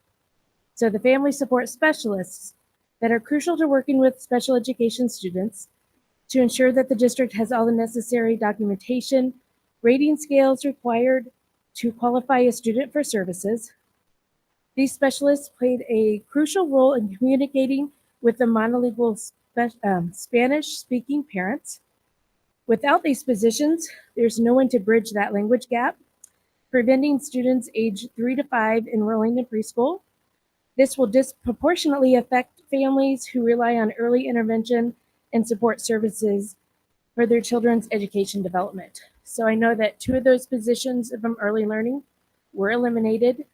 After I spoke in March here at the meeting, I had one of the teachers at early learning contact me and thanking me for bringing that to the attention. They have already decided how, your bill for doing interpreting services are going to be almost as amount of the cost of paying for those employees. So I know you say there's no budget for that program at all, then why even have the program? Why even tout that we have an early education program if we can't pay for it and you can't staff it efficiently? The same thing with the migrant program. You have eliminated 4 migrant specialists, leaving only 5 migrant advocate positions to cover all the elementary schools. Migrant advocates are essential for assisting migrant students and their families, providing resources and support to help them navigate the educational system. And with that reduction, those services are going to be stretched. They're going to fall through the cracks. Again, how can you tout having a services for monolingual students and migrant students when you're cutting all their services or the people that help them get to those services? So that's the thing to think about as, yeah, we can celebrate these programs tonight, but next year I'm wondering how their report is going to be when their staff don't have the support to help the students. Thank you. Thank you. We have one other comment but it's an off-agenda item, so that will come later in the meeting. Okay, next up we have consent agenda. The items on the consent agenda are approval of minutes of prior meetings, approval of personnel actions, notification of approval of warrants for the month of May, memorandum of understanding, government agreements that were referred to earlier are now part of the consent agenda, and the budget status report for May. The detailed report is part of the consent agenda. Is there any board member that would like to see any of those removed and discussed at a later date? Hearing nothing, I will entertain a motion to approve the consent agenda. I move the board approve the consent agenda as submitted. Second. It's been moved and seconded to approve the consent agenda. Barb, would you call any other discussion or comment? Barb, would you call the roll, please? Director Beckett, Aye. Director Navarro Jr., Aye. Director Rice, Vice President Villanueva, Aye. President Walker. Aye. Motion passes 5-0. Thank you. And now a moment we've all been waiting for months. And Dr. Green will introduce the students, but I would just, before he does, I'd just like to say I've been very impressed with the work of our student council, our student advisory council over the last few years. They have not only helped write policy, they've done tons of the legwork to look at, to get comments and ideas and clarifications. We have a remarkable group of student leaders in our district, and it's my pleasure to introduce Dr. Green, who will introduce our student leader. Thank you. There's so much I want to say, but I know that this has been a long time coming. So without further ado, I would actually just skip the preliminaries and make some comments maybe at the end of this short presentation. But I would invite Luana Wong, Ezra Rotman, and Andrea Ceballos to stand up here at the podium. Please, these students represent our students across the district.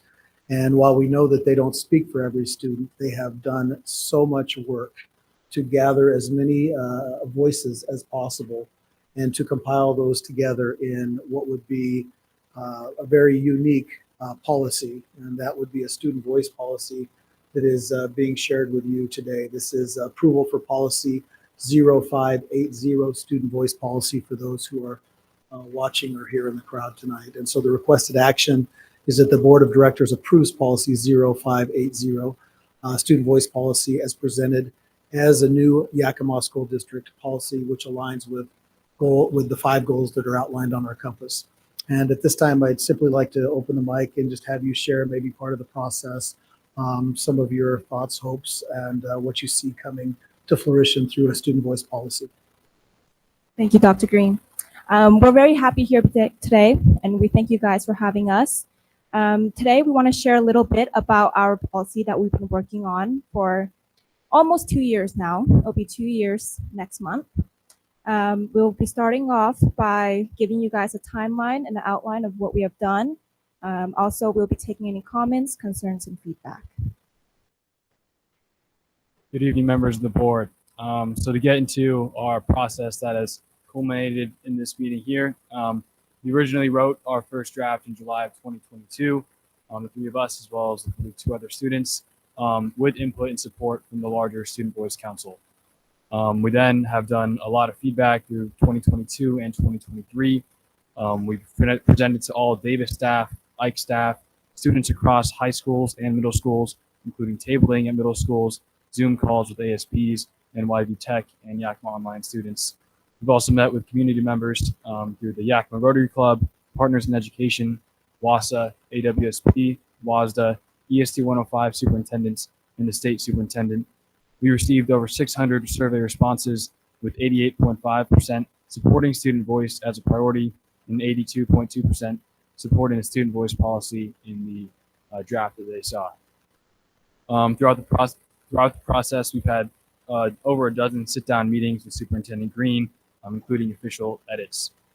We've reviewed with the entire executive team, including labor and financial leads, where we reviewed the full policy line by line with the entire executive team.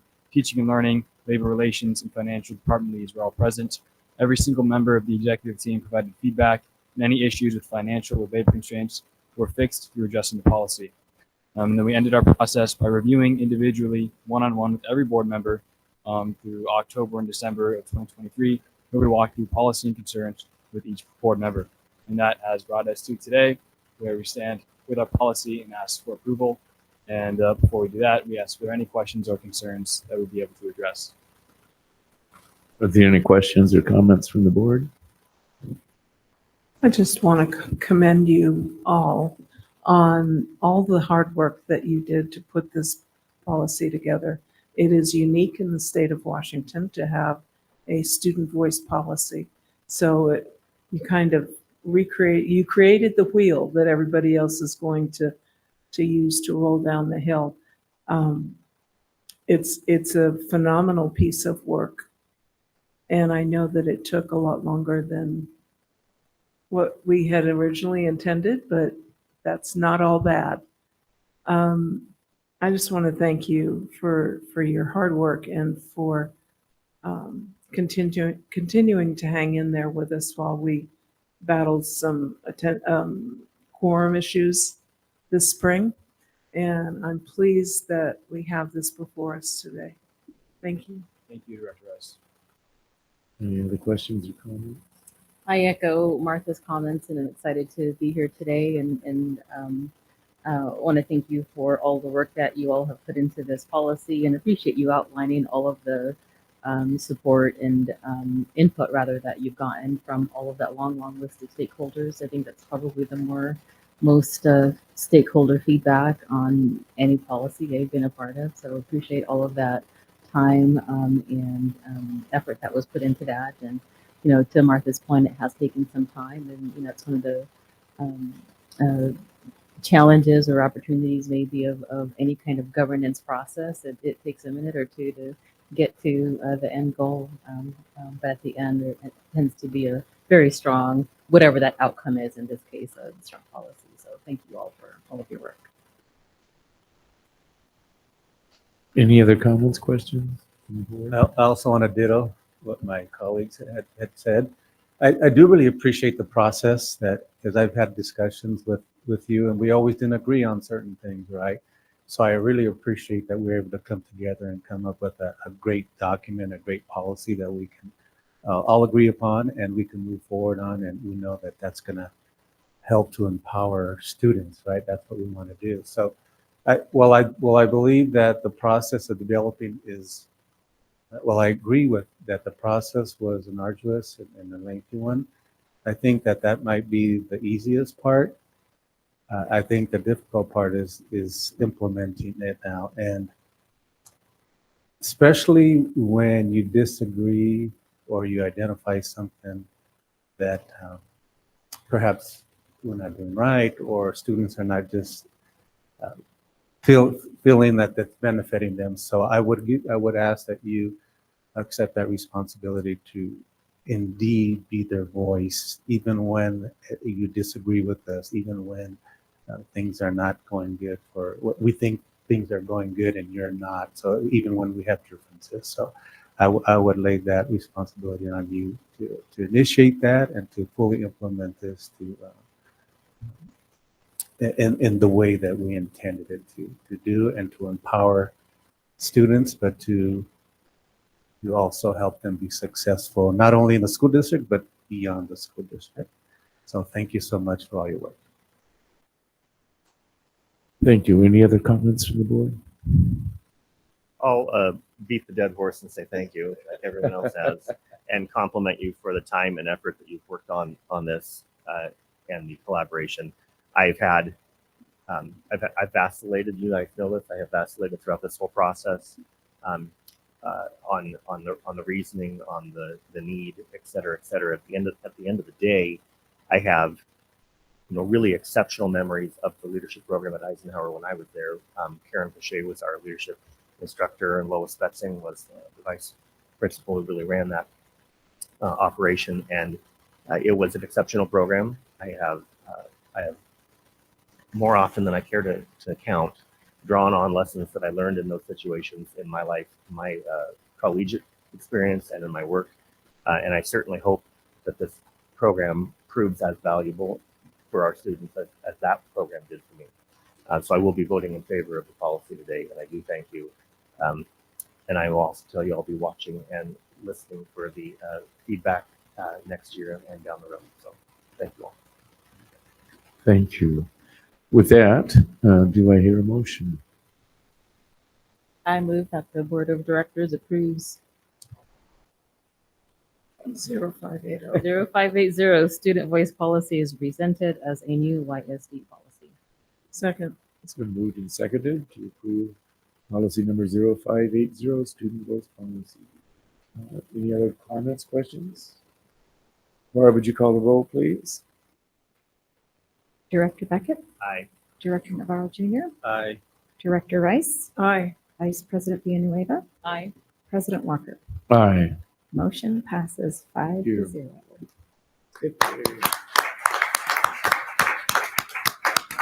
Barb? I just, go ahead and face Barb. She's got to take her photo.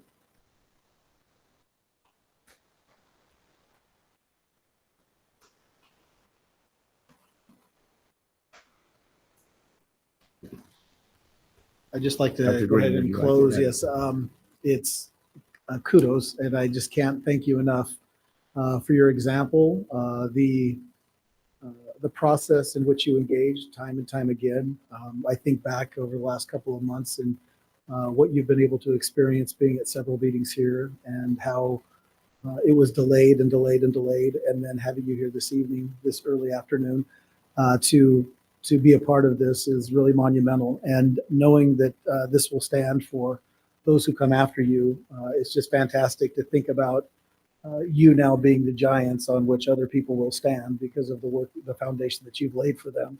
So again, I commend you for that. And I think the best part about what has happened this evening is knowing that you are not exiting right now. You are going to be here for another year plus, and that we'll benefit from the implementation of your insight, oversight, and then also the expansion of student voice throughout our district. So thank you for your patience and long suffering, but also thank you for your tenacity and your intellect in making sure that you navigated a process that was arduous and not meant to put stumbling blocks in your way, but that happened.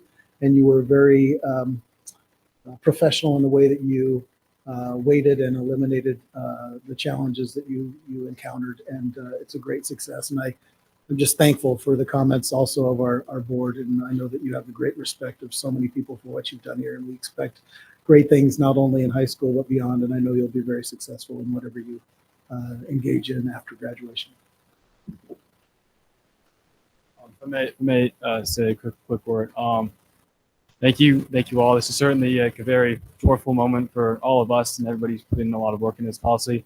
But agreeing with Dr. Green, this is not the finish line, but rather just laying the foundation for what we can build on top.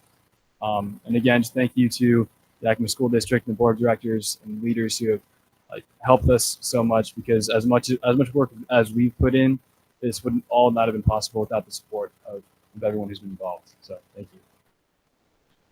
And again, thank you. I would also like to echo Ezra. We thank you guys tonight, and our work is certainly not done. We have a new group of students who are taking our place soon. But they're going to be having new policies, and we'll see you guys with measures very soon. And our work is not done, but we'll keep going with you guys. Thank you. I also want to say thank you.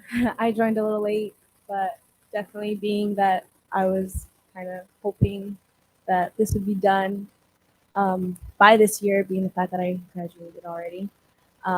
It's definitely been a wonderful experience with the people I work with, and I'm excited to see the new group that we do. Thank you.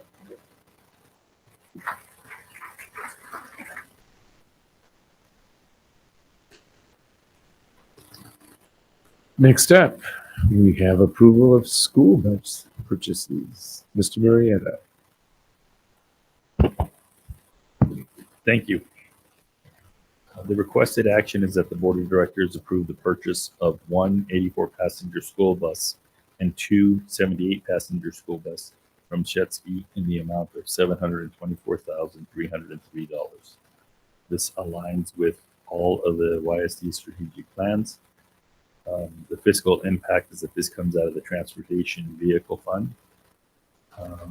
The background information is that RCW 28A.335.190 requires the board to solicit bids for items or work which exceed $75,000. However, RCW 28A.160.195 allows school districts or educational districts to purchase school buses from vendors who submit an accepted bid through the state of Washington OSPI student transportation quote system without using a competitive bid process. This purchase will replace buses in our fleet that are past their useful life and have increasing costs of maintenance and major repairs.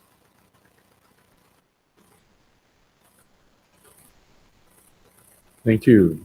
Any questions for Mr. Marietta? I just have a quick question. Are those diesel or electric buses? I believe these three are electric.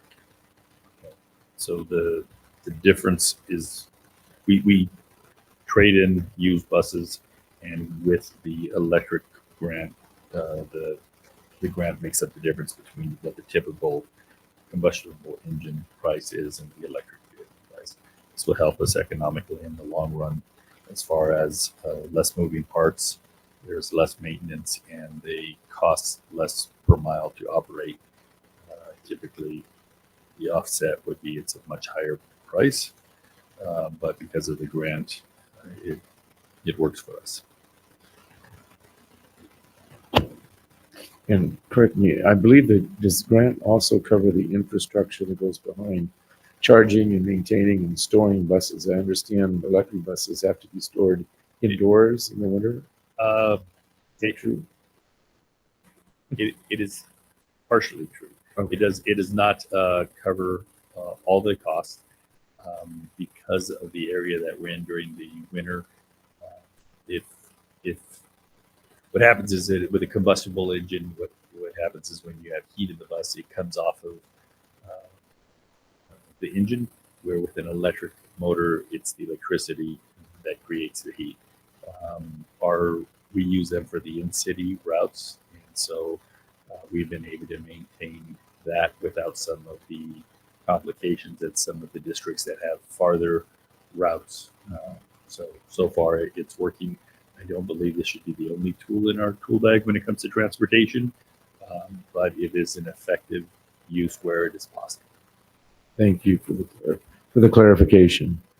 Any other questions or comments before we ask for a motion?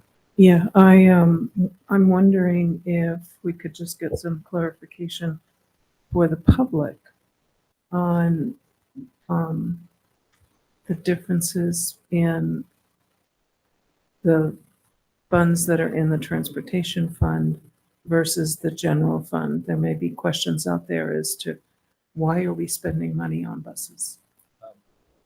We're spending. Sorry, thank you, Martha. You want to go? We can go together if you'd like. I've been called off the bench. Yeah. So the Transportation Vehicle Fund, under state statute, which Assistant Superintendent Murrieta talked about in his introduction, is only for the purchase of school buses or the major rebuild of large components such as a transmission or an engine. So those funds are, but the state, you purchase a school bus, so you had to have some money to start with, and then the state funds you incrementally over the useful life of the bus. So for example, if the bus was $100,000, they would give you $10,000 each year up to the useful life. And then in Washington State during the Great Recession, they actually put the sales tax at the very end.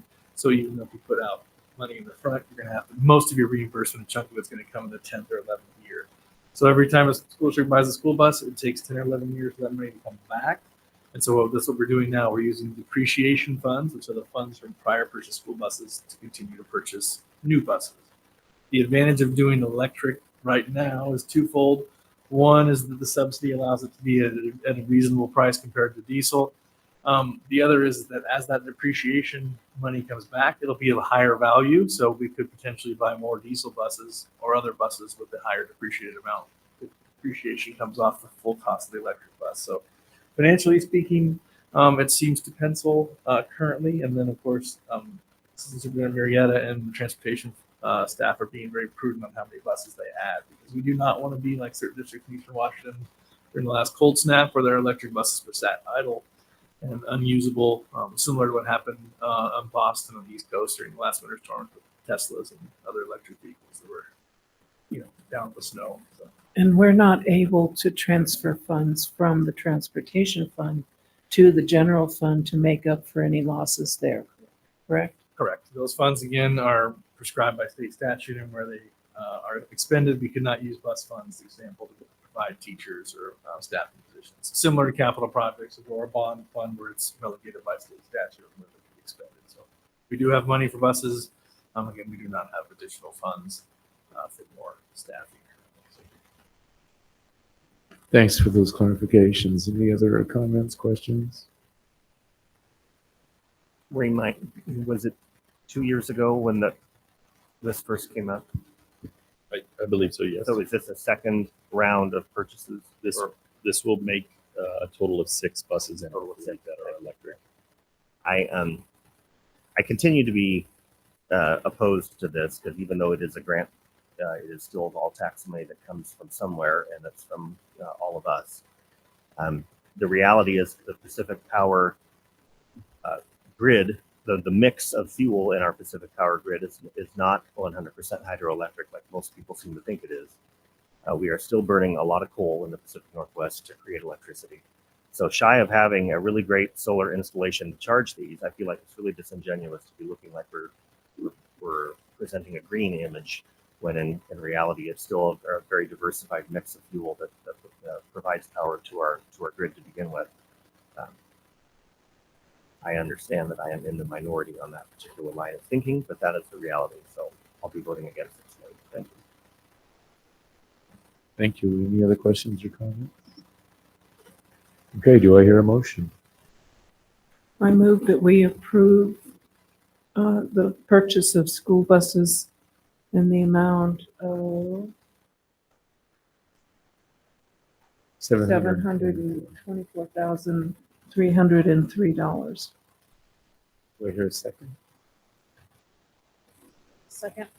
It's been moved and seconded to approve the purchase of 2 electric school buses for the amount of $724,303.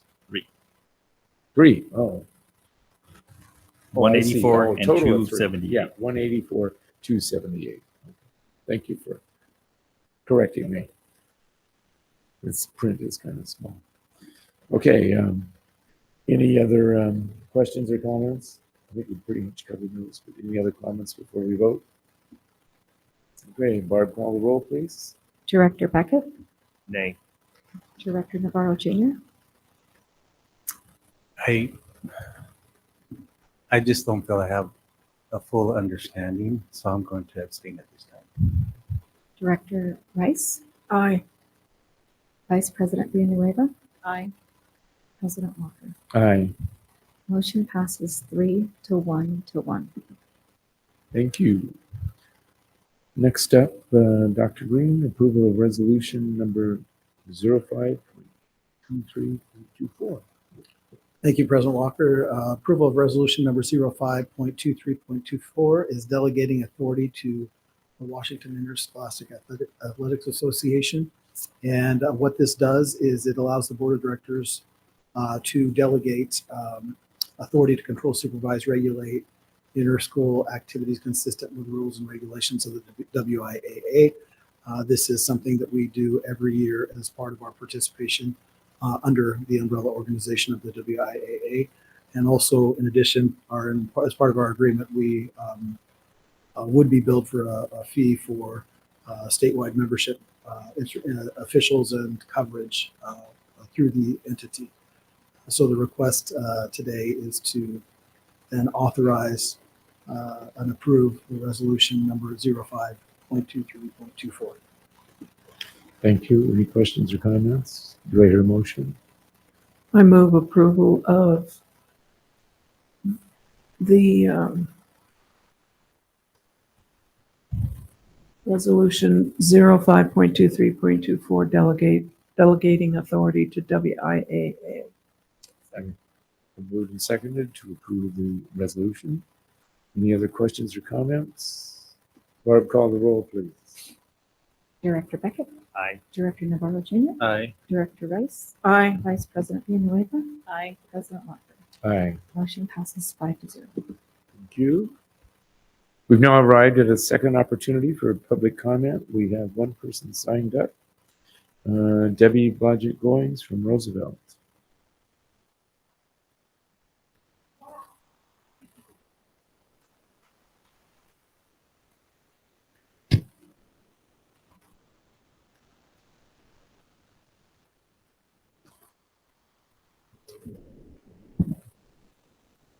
Debbie Blodgett Goins. I'm a fourth grade teacher at Roosevelt Elementary School. My granddaughter also attends Roosevelt Elementary School, and I have 2 recent grads from Davis High School, whom I'm very proud of. I'm here to talk to you today about the Content Knowledge Language Arts Curriculum, known as CKLA, which we adopted last year. I want to start by letting you know I am enjoying the curriculum. I love the complexity of the curriculum. I love the rigor of the curriculum. I just have 2 concerns about the curriculum. One has to do with the social studies curriculum, and I'm going to ask you to allow us to supplant some of the CKLA content to meet our social studies standards and assessment requirements of Washington State. And my second concern has to do with teaching the CKLA curriculum with a little bit more discernment and discretion. So I want to talk first about the social studies curriculum. I've been teaching in Yakima School District. I just finished my 22nd year of teaching in Yakima School District. And in that time, we've never adopted a social studies curriculum of any sort. In the past, we've used Reading Wonders to address our social studies standards, and we've been able to address the community, local, state standards using the reading curriculum. I've included in the packet an overview of CKLA, and you'll notice that it teaches social studies from a worldview. And I've also included the Washington State standards, and you'll see that it goes from a community to a city to a local community to state, and we don't even get to America until 5th grade. So my request is either that we get ideally a new social studies curriculum, which I know we can't afford, or that you allow us to substitute the world studies units to meet our standards, because we've been able to identify some material that would address those standards adequately. Some free online curriculum that's been accepted by OSPI. My second issue is a little bit more difficult to address, because some of the content in the CKLA curriculum that has come to my attention is just morally inappropriate for our children. One example is a story called A Good Lie. It's a cute story. The kids enjoy the story, but it's teaching kids to lie to protect a friend. And I'm concerned that we're teaching 9 and 10-year-olds to lie to protect their friends out at recess, or lying to protect parents or something like that. There are other passages that have excerpts, but we're teaching kids to research. And so they will be reading the full passage, and I've included some of those passages in the packet for you to see. You'll see that it talks about hating one's parents, a woman's full thick thighs, her pointy breasts, and the man who prayed as he raped her. That's just content that I think I'm just requesting that the district lead all of our children, all of our teachers in approaching some of the content with a little bit more discretion and discernment. Lying, killing, hate, and rape are moral issues that should be addressed with their families according to their moral beliefs. Teachers aren't equipped to teach those skills, those moral issues in school. We should stick with social skills that are appropriate for 9 and 10-year-olds in the schools. Thank you for your time. I'm glad I finally got to address this issue with the board. Thank you, Debbie. Thank you.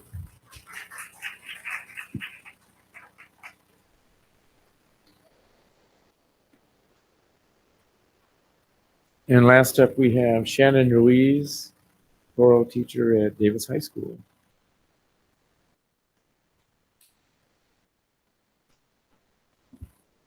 Hello, good evening. I'm commenting on the RIF and the reduction, and I'm just going to say it, course cuts, mine being one of them.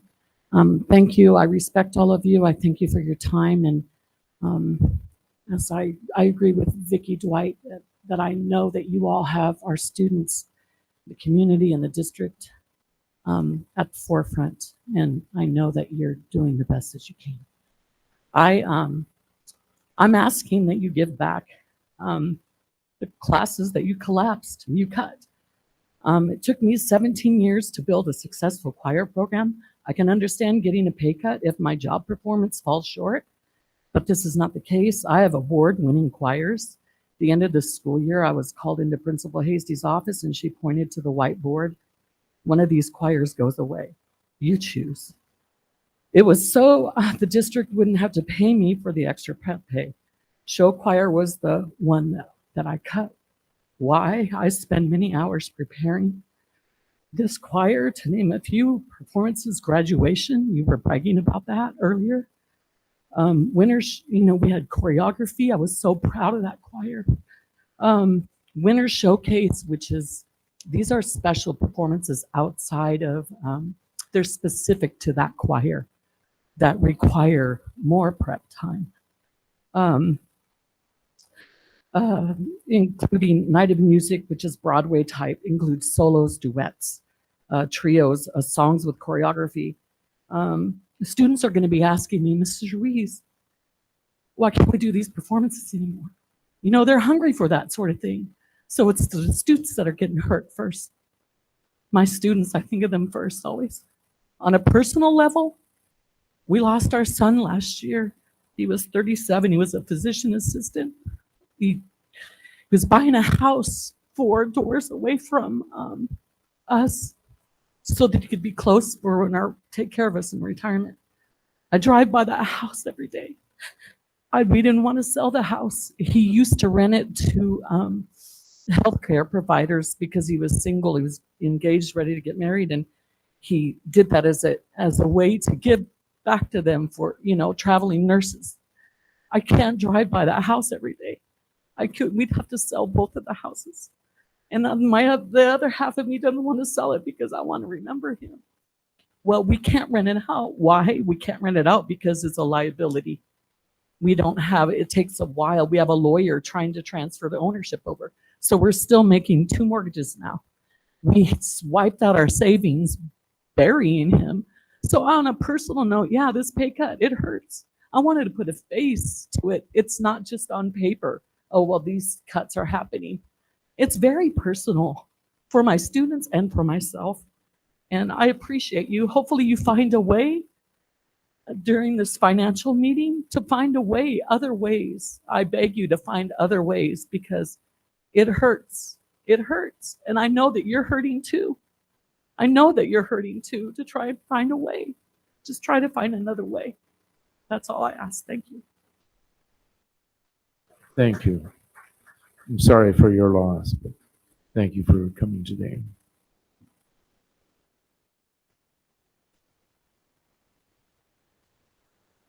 Next up, we have Kirsten Fitter again with the Policy 0550 report.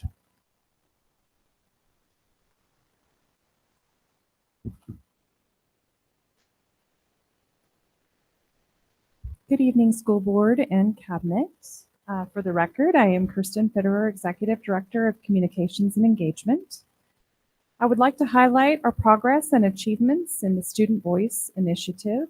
Tonight, I will go over slides 1, 5, 8, 17, and 22.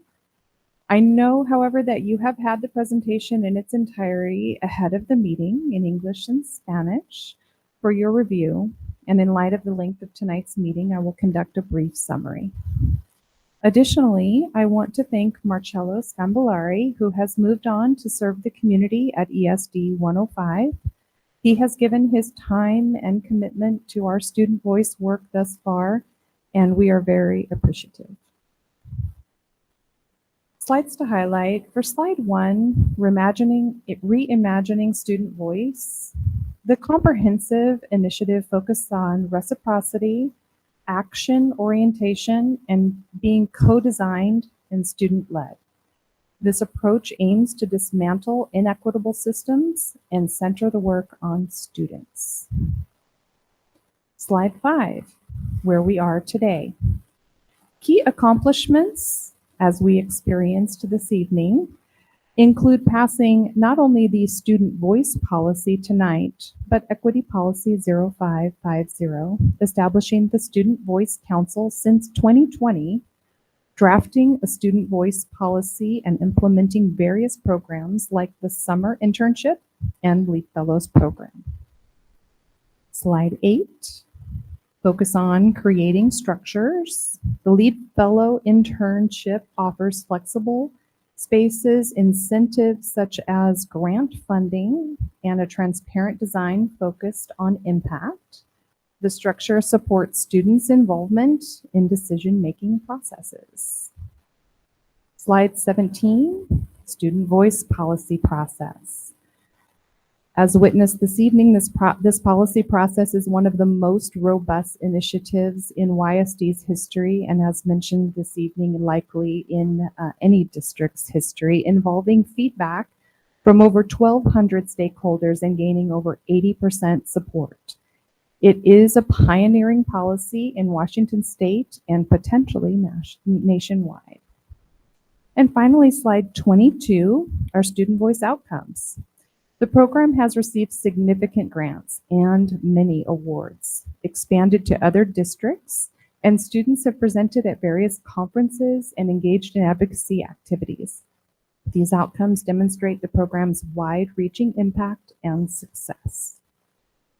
With that summary and with the extensive report that you have in hand and no action due from the board, do you have any questions or comments that I can assist you with tonight?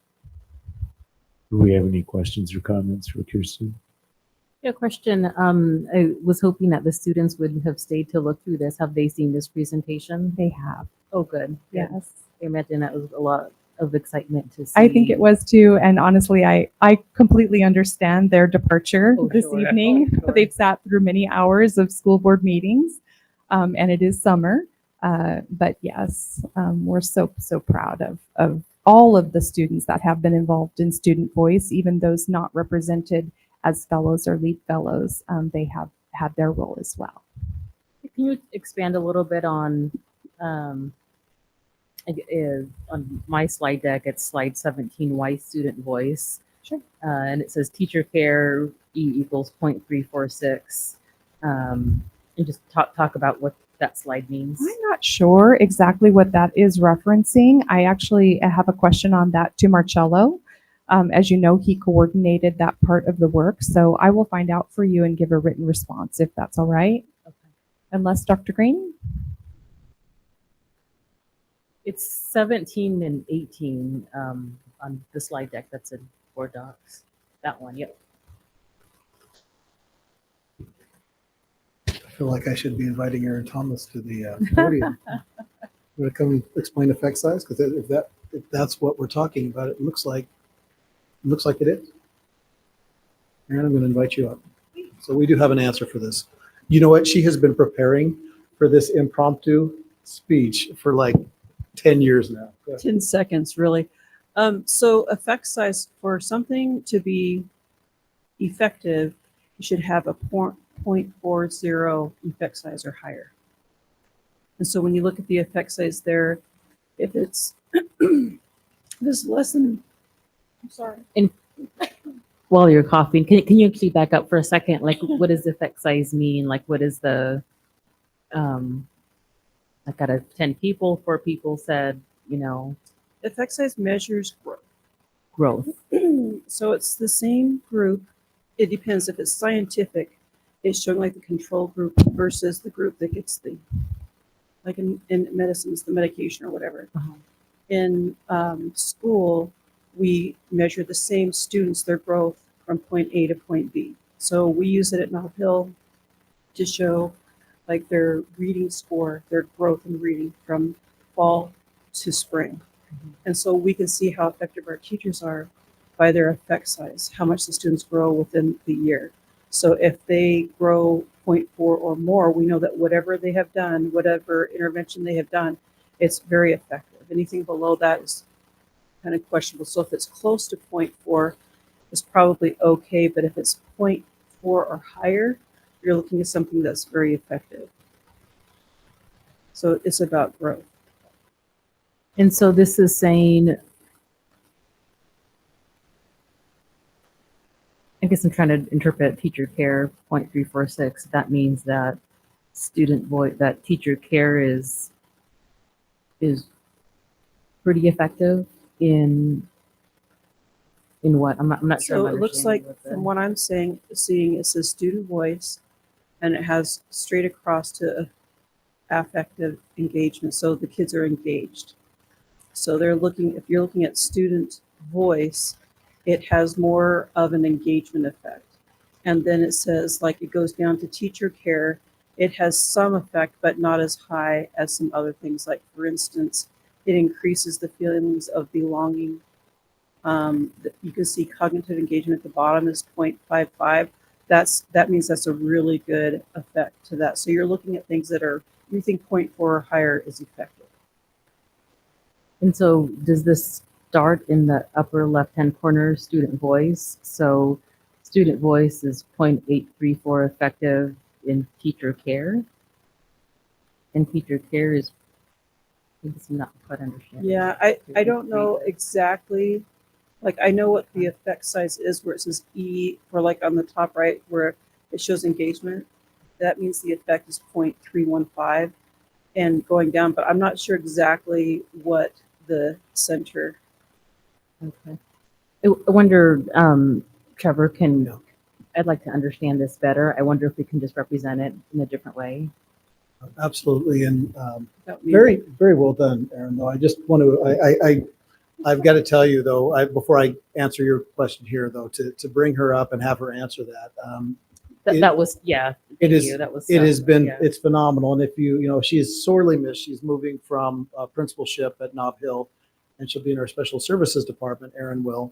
But Erin, I know you had T-shirts made for your staff, and it says "Ask us about our effect size," and that really is the mantra of understanding and using effect size, so that they're making sure at Nob Hill that they're using interventions and techniques that are really showing growth. Now, going back to what you're looking at and asking your secondary question, we're able to talk about effect size. I would have to bring, we'll get in touch with Marcello, who could not be here today, and interpret his slide in an accurate way for you, because I do have that question about teacher care. But thank you, Aaron, again for explaining effect size so well.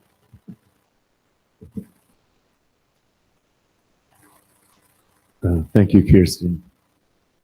Next up, the next 3 items are. I have a question. All right. Are we not going to do a survey on this? Yeah, do we do a survey on? Yeah, it's an ends report. Okay. So we will receive a survey. Okay. This is a district policy though, not a board policy. Is that right? Or this is a board policy? This is a board. This is a policy portion where the board is responsible. It's not a board policy. The policy per se, but it is an area within our policies where the board has responsibility. Is that right? So the next 3 items, 1000.4.2, 44.3.4.4, have to do with, this is the first reading on these policies. Okay, so I'm assuming you've read through them. We'll summarize. And then those will go out on SurveyMonkey. And then we will respond to those after the SurveyMonkey. So first one is accountability of superintendent.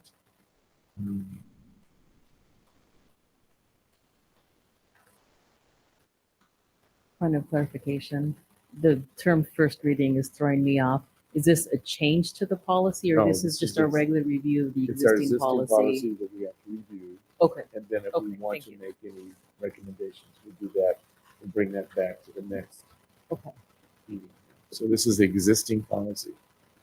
Okay? So the first one is 1000.4.2 is accountability of the superintendent, and summarize the board. Pretty much summarizes our procedure with around relating to staff and the superintendent, is we provide no instruction to persons who report to the superintendent. We work through the superintendent. We do not evaluate formally or informally any staff other than the superintendent, except as required by law. The board will not participate in decisions or actions involving the hiring, evaluating, disciplining, or dismissal of any employee other than the superintendent. And the board will view superintendent performance as identical to organizational performance. And I'm not going to read that whole paragraph, but hence we use our ends reports as a part of the process of evaluation. So that's 1000.4.2. Just a quick summary. Next up, 1000.4.3, delegation to the superintendent.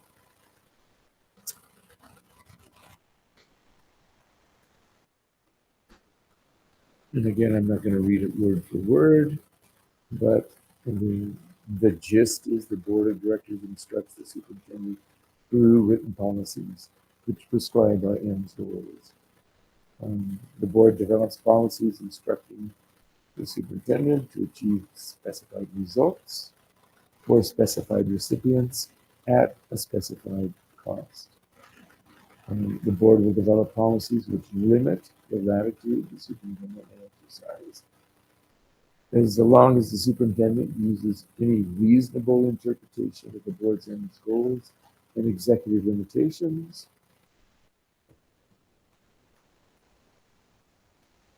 when such decisions of the superintendent have full force and authority, as if decided by the board. The board makes the final determination as to whether the superintendent interpretation is reasonable or not, and whether or not the superintendent is in compliance. And the board may change its ends, goals, and executive limitation policies, thereby shifting the boundaries between the board and the superintendent domains.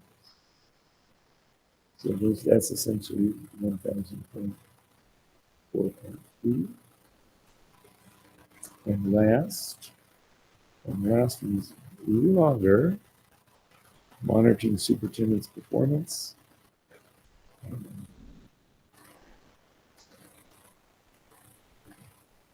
So again, this is current policy.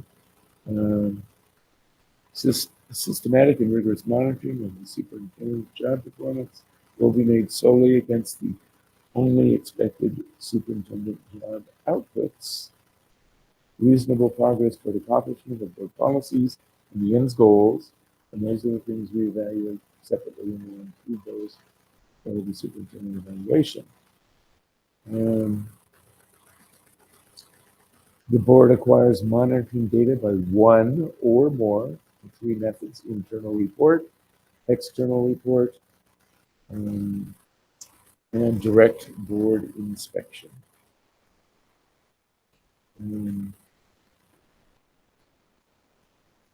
The consistent performance standard for the executive limitation policies shall be whether the superintendent has reasonably interpreted the policies and complied with the provision of the policy.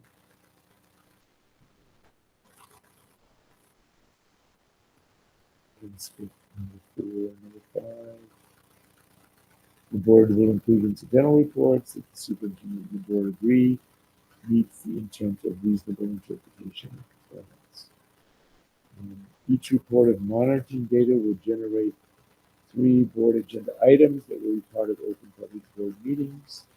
First, an opportunity for the superintendent to submit and explain monitoring reports. Second, opportunity for board discussion and consider whether the superintendent has met the policy. And 3, a vote of the board to accept or not the report of the superintendent. So those are the 3 I do. Number 8, I point out, this is by April 1st of each year, the board will conduct a formal summative evaluation of the superintendent. We did not meet that date this year. We started the process, and then we had some changes that needed to be made in that process, some additions, and then we got sidetracked in some other issues. So that is being completed this week. So we did not meet the April 1st. So,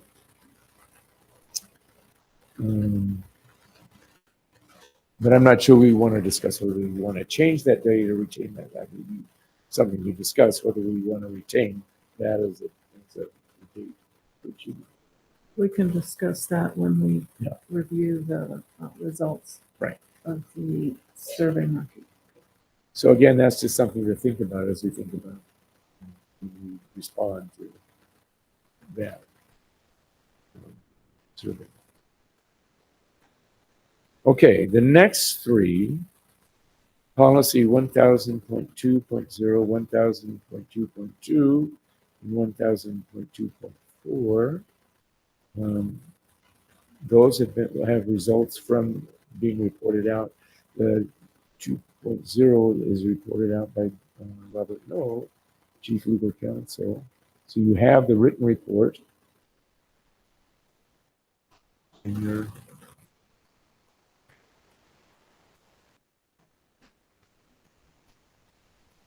report, and all areas listed in that are in compliance. And I'll just read the policy statement.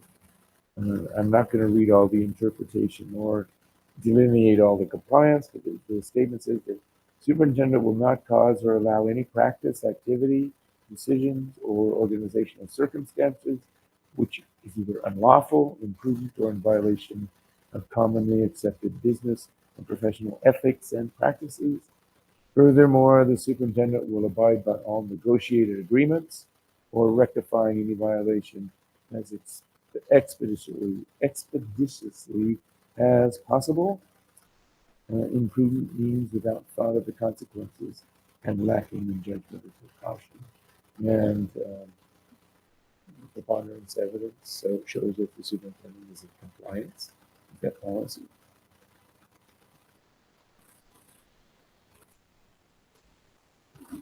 The second one in that area is 1000.2.2, working environment of staff, and I believe Mr. Marietta will report the results.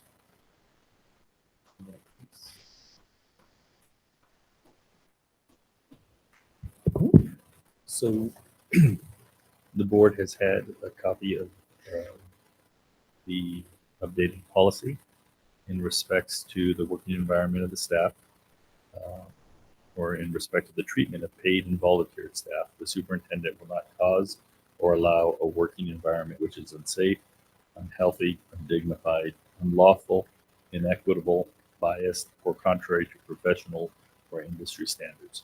Further, superintendent will abide by all negotiated agreements.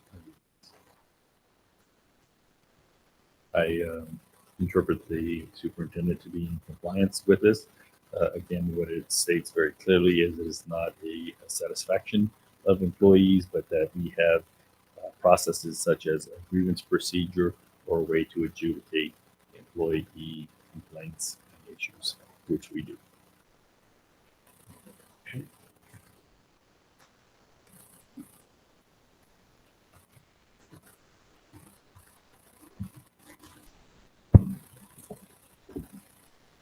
Did you wish to comment on any of the other items?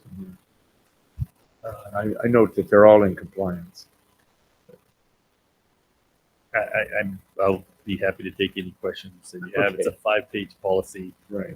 It has the updates are only the dates to be in compliance, and the addition of any additional changes to regulations and or policies governed by the state. For instance, there is an all-encompassing, I should say, there's an encompassing list at the bottom here which reference items such as training available for cyberbullying, active shooter, violent intruder training, threat assessment, gang awareness. It goes on and on. And so I'm more than happy to answer any questions that the board may have regarding this policy. Any questions or comments? Okay. Moving on. Last one we have financial planning, budgeting, policy 1000.2.4. Jake. Thank you, President Walker. So this policy has been attached to several board agendas, and I believe beginning all the way back in April. So it's been up for your consideration for quite a few meetings, given that we had some holdovers. Again, the policy is presented to you in compliance across all your measures, and I would recommend an adoption of the regulation or rule. Sorry, the policy you don't have you do that later on. But again, the policy statement is financial planning for any fiscal year. The remaining part of any fiscal year will not deviate materially from the board of directors' plans, goal priorities, risk, fiscal jeopardy, or failure to be derived from multi-year considerations. To that end, the policy statement is also ingrained in statute. When we present our budget annually or throughout the fiscal year, we're also required to provide multi-year projections and budgetary outlook as well. So, is there any other questions on the actual financial planning and budgeting? This is one of 3 of the financial policies that come before you for action throughout the fiscal year, along with the monthly reports and the budget activities. So, if there's any questions, I'd be happy to answer. Are there any questions from the board? And noting that all of the policy elements are noted in compliance. Okay, so for these, we just need to approve the reports. Clarify. We need to do survey I will markings on send out these. all 6 surveys on these tomorrow, and they'll be due back July 1st for the July 9th board meeting. And if we don't have a July 9th board meeting, we'll postpone it a little further for the July 30th. Okay. Okay, I was in there on that because I was thinking that we'd already done the survey. Okay. So that's the next step on all 6 of those. Okay. And I believe that is the end of policy governance agenda items for today. We do not have an attorney today, so I'm assuming there's no need for executive session. No need for executive session.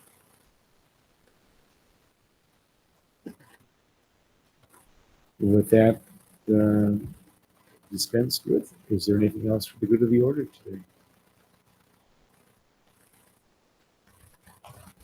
Thank you so much. It's so rewarding to see everyone be able to be here and to conduct a lot of business we had to conduct today, and to also celebrate some accomplishments of our students and our staff. So thank you all for coming. The meeting is adjourned.